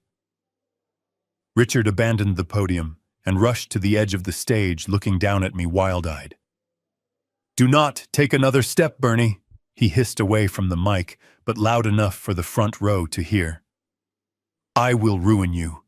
I will have you arrested. I will burn that cabin to the ground with you inside it." I stopped. I looked up at him. I let a small, cold smile touch my lips. "Burn it," I said quietly. "I have better insurance than you do." I climbed the stairs. 1, 2, 3. Richard backed away, stumbling over his own feet. He looked around for help, for his allies, for his security, but he found himself alone on an island of light. He realized with dawning horror that no one was coming to save him. I walked to the center of the stage. I stood behind the podium he had just vacated. I placed my hands on the cool plastic. I looked out at the 500 faces staring up at me. I took a deep breath, inhaling the scent of expensive perfume and fear. I leaned into the microphone. "Good evening, everyone," I said. My voice boomed through the hall, deep and steady, resonating from the speakers in every corner of the room. "I apologize for the interruption. My name is Bernard Caldwell. The name meant nothing to most of them. A few eyebrows went up. A few whispers started. But Richard let out a sound that was half sob, half gasp. I turned to look at him. He was cowering near the curtain. I looked back at the audience. You do not know me, I continued. You have never seen my face in the financial journals. You have never seen me ring the opening bell. For 40 years, I have been content to remain in the shadows. I have been content to watch. I paused, letting the silence stretch. But recent events have compelled me to step into the light. You are all here because you believe in the future of Kensington Dynamics. You are here because this man, I pointed a finger at Richard without looking at him, has told you that this company is a legacy of integrity. He has told you that it is a sound investment. I gripped the sides of the podium. But a company is only as sound as its ownership, and there seems to be some confusion about who actually owns the chair Richard is sitting on. Richard lunged. It was a desperate, pathetic move. He tried to grab the microphone to cut the sound. "You are lying!" he screamed. "Shut up! Shut up, you old fool!" My bodyguards moved instantly, but I held up a hand, stopping them. I didn't need them. I turned to Richard and caught his wrist as he reached for me. My grip was iron-forged by 50 years of turning wrenches and bending steel. He gasped in pain, his eyes bulging. I held him there, suspended in his own weakness. I am not the one lying. Richard, I said into the mic, my voice dropping to a dangerous growl. I am the one who paid for the suit you are wearing. I am the one who paid for the champagne you are drinking. And I am the one who is about to fire you. I shoved him back. He stumbled and fell, sitting hard on the stage floor. He looked up at me, completely broken. Jerome, I said. Show them. Jerome was standing by the audio-visual booth at the side of the stage. He tapped a single key on his laptop. The massive LED screen behind me, which had been displaying the Kensington Dynamics logo, flickered. The image changed. It wasn't a slide deck. It wasn't a marketing video. It was a high-resolution scan of a legal document dated 1980. The header was bold and clear. Atlas Trust, Certificate of Ownership. Beneath that, in black and white, was the breakdown of shares. Class A voting stock, 51%.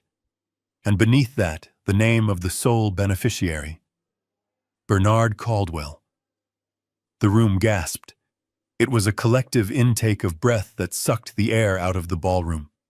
People were squinting at the screen, whispering, pointing. But Jerome wasn't done.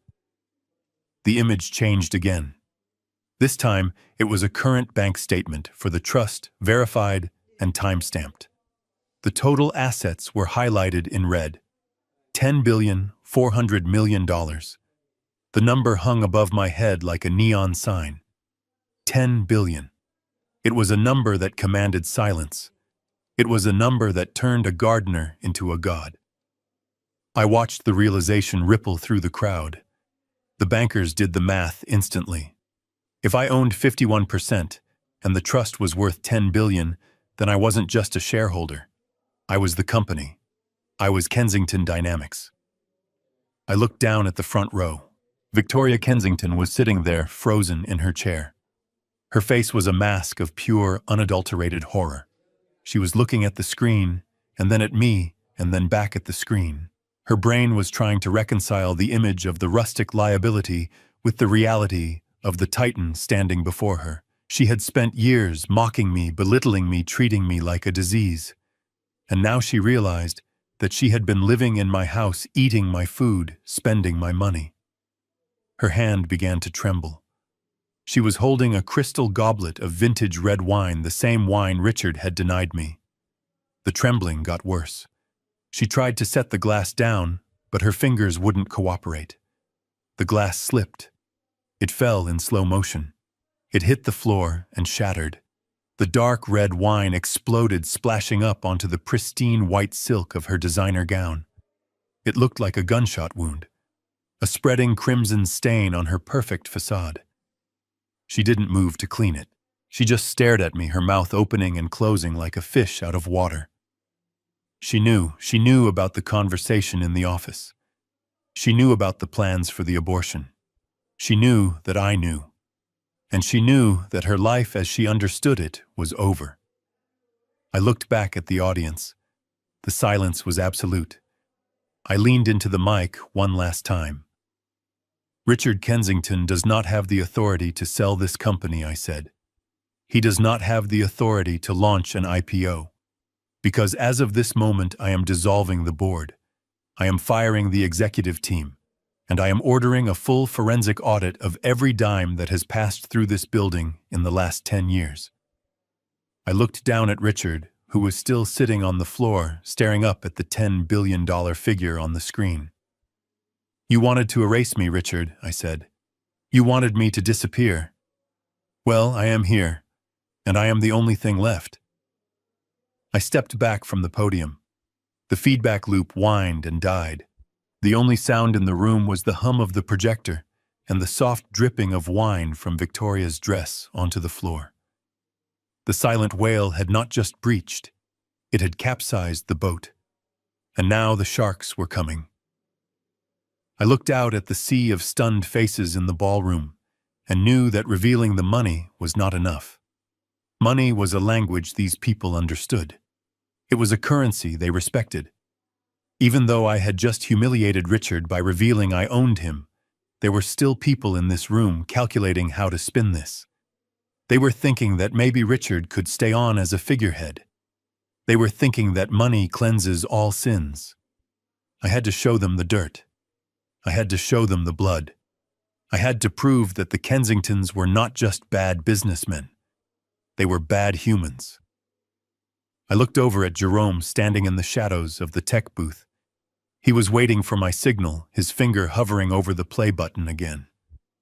I gave him a nearly imperceptible nod. The massive screen behind me went black. The image of the $10 billion balance vanished, leaving only a stark, terrifying void.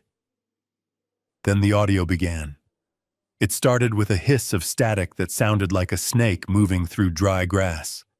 Then Richard's voice boomed through the high-fidelity speakers, amplified to a volume that made the crystal chandeliers tremble. If the stock tanks, Richard, we lose the estate. We lose the summer house. That was Victoria. Her voice was unmistakable, sharp and cruel. The crowd murmured, confused. They looked around, trying to find the source. Then came the laughter. The cold, dry sound of Victoria mocking my daughter. She is weak, Richard. A bad investment. She lacks the killer instinct. I saw Emily standing near the edge of the stage. Her hands flew to her mouth. She recognized that voice. She recognized the words. She looked at Victoria, who was still sitting in her wine-stained dress, staring at the floor as if she could will a hole to open up and swallow her. But the recording was not done. It was just warming up. The conversation shifted to the pregnancy. The audio quality was so clear you could hear the ice clinking in their glasses. If it is a girl, we cannot afford it. We need that trust fund money. The room went deathly silent. The waiters stopped moving. The air conditioners seemed to pause. 500 people held their breath as Victoria laid out the plan. Dr. Evans is on the payroll. If the test is female, we tell her there are complications, severe deformities. We convince her to terminate. A gasp ripped through the room. It was a collective sound of horror, a physical reaction to pure evil. This was not financial fraud. This was a conspiracy to commit murder. This was a grandmother plotting to kill her own grandchild for cash flow. I looked at Emily. She wasn't crying anymore. She was screaming. It was a silent scream, her mouth open, her eyes wide with a terror so absolute it looked like madness. She clutched her stomach instinctively, protecting the life inside her from the monsters she lived with.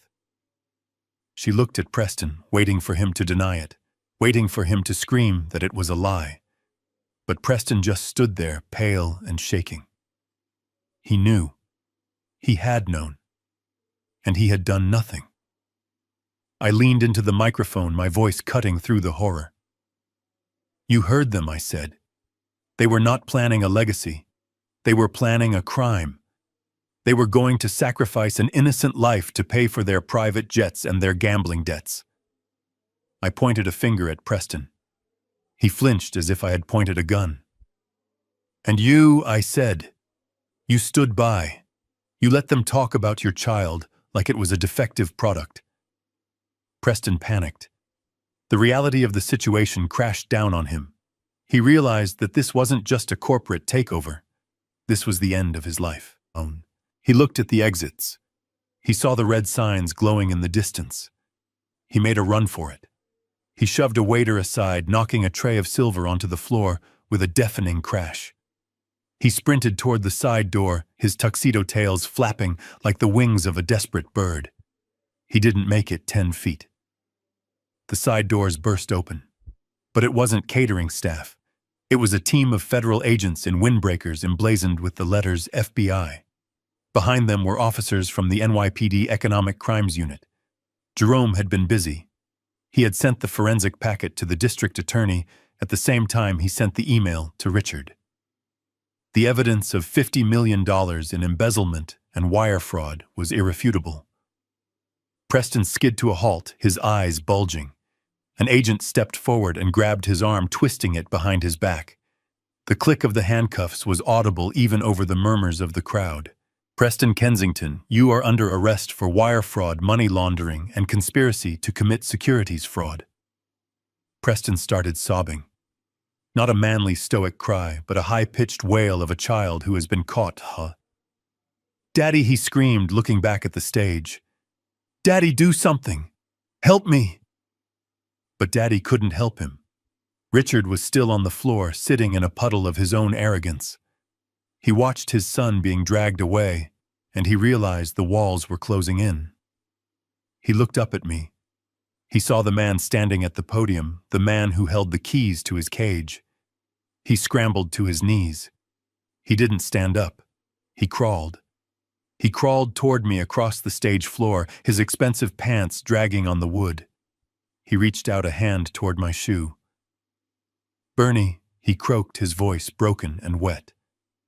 Bernie, please. We can fix this.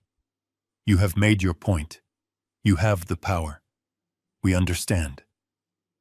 I looked down at him. He looked small. He looked pathetic. This was the man who had sneered at my boots. This was the man who had tried to buy my grandchild. We are family, Bernie.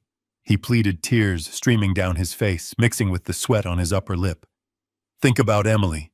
Think about the baby. You cannot send us to prison. You cannot destroy the family. We are all you have. The audacity was breathtaking. He was using the very family he had planned to mutilate as a shield. He was appealing to a bond he had spent years trying to sever. I stepped back, moving my foot away from his grasp, as if he were something contagious. Family, I asked, my voice echoing through the silent ballroom. You call this family? I gestured to the screen behind me where the audio file was still paused on the waveform of his wife planning an abortion. You tried to erase me, Richard, I said. You tried to buy me off with $10,000 of my own stolen money. You called me a rustic liability. You said I was a stain. I leaned down close to his face so he could see the fire in my eyes. Do I look like a liability now, Richard? I whispered. Or do I look like the foreclosure? Richard sobbed, his head dropping to his chest. He knew. It was over. I stood up straight and addressed the room. I addressed the board members who were huddled in the back, terrified of being implicated. As the majority shareholder of the Atlas Trust and the sole owner of Kensington Dynamics, I am exercising my executive privilege effective immediately. I pointed at Richard. Richard Kensington is terminated for cause. He is stripped of all titles and authority. I pointed at Victoria, who was watching the police approach her with a look of vacant shock. Victoria Kensington is removed from the board of the charitable foundation and banned from all company premises. I looked at the agents who were now moving onto the stage. The audit revealed $50 million in stolen funds, I said. Since the Kensingtons do not have the liquidity to repay this debt, I am seizing their assets to cover the loss. I looked down at Richard again. The estate in the Hamptons, I said. The penthouse in Manhattan. The cars. The art collection. The jewelry. It is all collateral, and I am calling in the loan. Richard let out a wail of despair. No, he screamed. Not the house. My father built that house. Your father built it, I said, cold as ice. And you lost it. The agents pulled Richard to his feet. He sagged in their grip, a man whose spine had been removed. They cuffed him.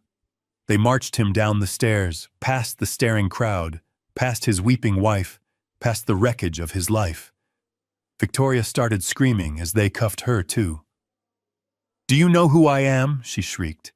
I am a Kensington. You cannot touch me. The agent didn't even blink.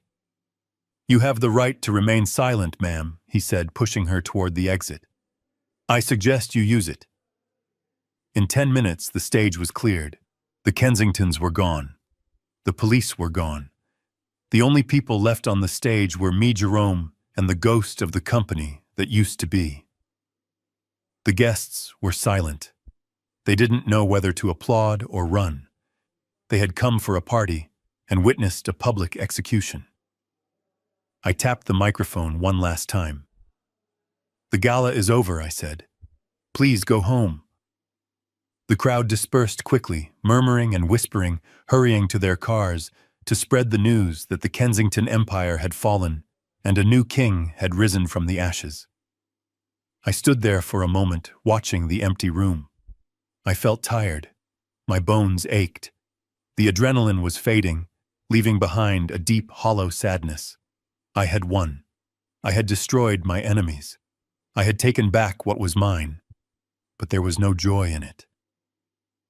I looked to the side of the stage. Emily was still there. She was standing alone, wrapped in her arms, shivering, as if she were freezing to death. She looked at me. Her eyes were dark holes in her pale face. She looked like a ghost.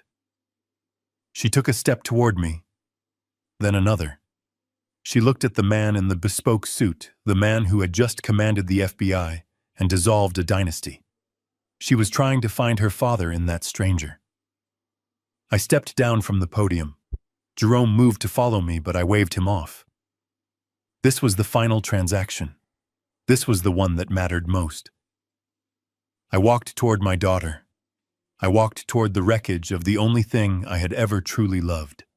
The silent whale had surfaced, and the storm was over. Now all that was left was to survey the damage and see if anything could be salvaged from the deep. The ballroom was a wasteland of shattered glass and abandoned dreams. The waiters had retreated to the kitchens, leaving the tables cluttered with half-eaten desserts and empty bottles of wine that cost more than most people earn in a week. The air conditioning hummed loudly, trying to scrub the scent of desperation from the room. I stood near the edge of the stage, my new leather shoes sticking slightly to the floor where Victoria's wine had spilled. It looked like blood under the house lights. I adjusted my cuffs, feeling the adrenaline begin to drain away, leaving behind a deep, aching exhaustion. I was 72 years old, and I had just dismantled an empire in less than an hour. The only sound left in the room was weeping. It wasn't the polite, stifled crying of the socialites who had fled earlier.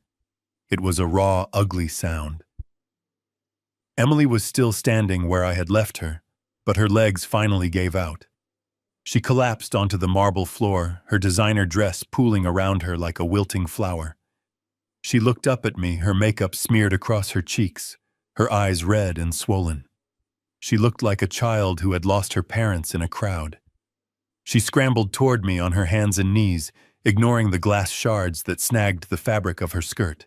She wrapped her arms around my legs, burying her face in the expensive wool of my trousers. "Daddy," she wailed, her voice muffled and wet. "Daddy, please." I didn't know. I swear I didn't know what they were planning. They lied to me. Preston told me everything was fine. Victoria told me the trust fund was just a formality. I am a victim here too. Please don't leave me. I have nowhere to go. They are going to take everything. I looked down at the top of her head. I remembered braiding her hair when she was 6 years old, sitting on the back porch of the cabin. I remembered how she used to look at me with total trust, as if I could fix anything in the world with my toolbox. But that little girl was gone. She had been replaced by a woman who texted her husband that her father smelled like engine oil. A woman who had stood silently in a library while her father was handed a check to disappear. I didn't kick her away. I didn't yell. I reached down and firmly grasped her wrists. My hands, the hands of a mechanic, were still stronger than hers. I peeled her fingers off my leg one by one. She tried to hold on, gripping the fabric, desperate for an anchor, but I was relentless. I broke her hold and took a step back, putting a definitive distance between us. "Stand up, Emily," I said. My voice was not loud, but it was hard. It had the weight of iron. "Stand up and look at me." She struggled to her feet, swaying slightly. She looked at me, searching my face for the softness that had always been there. She was looking for the dad who forgave everything. The dad who was a safety net. But that dad had died the moment I read her text messages. I did not know she sobbed again, wringing her hands. I was just trying to be a good wife. "Stop it," I said, cutting through her excuses. "Just stop. Do not lie to me anymore. Not tonight. Not ever again." I took a step closer, forcing her to meet my gaze. "You knew, Emily. Maybe you didn't know about the offshore accounts. Maybe you didn't know the exact dollar amount Preston was gambling away. But you knew who they were. You watched them treat people like garbage for years. You watched them treat me like garbage. And you didn't just watch. You joined in." She opened her mouth to protest, but I raised a hand to silence her. "I saw the texts, Emily. I saw what you wrote to Preston. You said I smelled like oil. You said you almost gagged when I hugged you. You said I was just a means to an end." Her face went white. The blood drained out of her so fast she looked like a corpse. She realized in that second that there was no way back. Her private cruelty had been exposed. "You chose money over your father." I continued, my voice shaking slightly with the pain of the truth. "You chose the appearance of wealth over the reality of love. You wanted the mansion. You wanted the status. You wanted to be a Kensington so badly that you were willing to let them erase me. You were willing to let them buy your child." "That is not true," she whispered, but there was no conviction in it. "It is true," I said.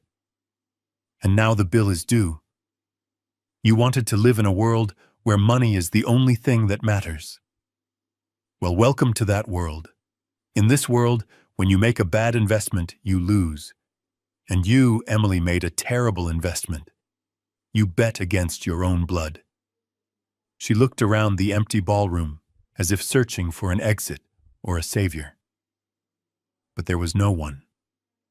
Preston was in a holding cell. Victoria was likely screaming at a lawyer. The guests were gone.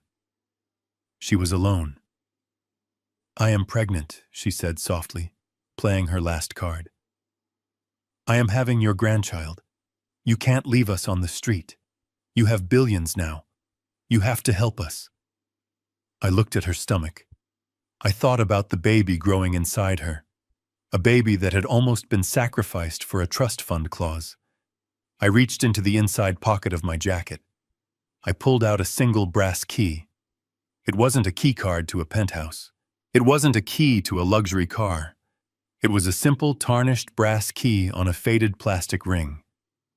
I took her hand and pressed the key into her palm. She looked at it, confused. "This is not a check," I said. "This is a key. It is the key to the cabin." She stared at the key as if it were an alien object. "The cabin?" She asked, her voice filled with disbelief. "The cabin," I confirmed. "The shack you hated. The place with the wood stove and the drafty windows. It is yours now. I transferred the deed to your name this morning. It is paid for. The taxes are paid for the next 10 years. It is a roof over your head. It is a place to sleep, but, she stammered, looking from the key to me. But you have $10 billion. You could buy me a house. You could buy me anything. I could, I said. But I won't. If I give you money now, Emily, you will never learn. You will just find another Preston. You will just wait for the next payout. You need to learn how to survive. You need to learn what it means to build a life, not just buy one. I stepped back, buttoning my jacket. I am leaving, Emily. I am going to travel. I am going to see the places your mother and I always talked about. I am going to Paris. I am going to Rome. I am going to live the rest of my life for me. And the baby, she asked, tears spilling again, but this time they were tears of fear, not manipulation. The baby will be taken care of, I said. I have set up an educational trust for my grandchild. Jerome is the trustee. It pays for school. It pays for medical bills. It pays for college. But you cannot touch a cent of it. Not for clothes, not for cars, not for rent. That money is for the child's future, not your present. I looked at her one last time. She looked small, standing there in the ruins of her vanity, holding the key to a wooden cabin. If you want to make a life, Emily, go to the cabin. Plant a garden. Chop wood. Learn how to work. Learn how to be a mother instead of a socialite. Maybe in the silence out there, you will find the part of yourself you sold to these people. Maybe you will remember who you are. I turned away. It was the hardest thing I had ever done. Harder than working double shifts. Harder than burying my wife. Walking away from my child while she cried was an agony I wouldn't wish on anyone. But I knew that if I turned back, if I wrote her a check, I would be killing her soul just as surely as the Kensingtons had tried to kill mine. I walked down the stairs of the stage and across the marble floor. My footsteps echoed in the vast emptiness. Jerome was waiting for me. By the exit, holding the door open. He looked at me with a sad, understanding smile. He didn't say a word. He just nodded. I walked out into the cool New York night. The air smelled of exhaust and rain, but to me, it smelled like freedom. The Rolls-Royce was waiting at the curb, the engine purring softly. The driver opened the door. I slid into the leather seat. It was comfortable. It was quiet. I looked out the window as the car pulled away. I saw Emily come out of the hotel entrance. She stood under the awning, clutching her arms around herself, clutching that brass key. She looked lost. She looked terrified. But she was alive, and she had a roof. The rest was up to her. The car merged into traffic, the city lights blurring into streaks of gold and red. I leaned back and closed my eyes. The silent wail had returned to the deep. The waters were calm again. I was alone, but for the first time in a long time I wasn't lonely. I was just Bernie. And I had a plane to catch. Life taught me that money is a powerful tool, but a terrible master. The Kensingtons possessed immense wealth, yet they were spiritually bankrupt. My daughter traded her dignity for a lifestyle, and the cost was her family. I didn't leave Emily that cabin to punish her, but to save her. It is the only place where she can learn that true value comes from labor, not inheritance. Sometimes the greatest act of love is letting someone face the consequences of their choices. True wealth isn't my $10 billion. It is the peace of knowing I kept my promises. Do you think I was right to walk away from my daughter, or should I have given her a second chance with the money? Tell me your honest opinion in the comments below. If this story of justice satisfied you, please hit like and subscribe to the channel. See you in the next story.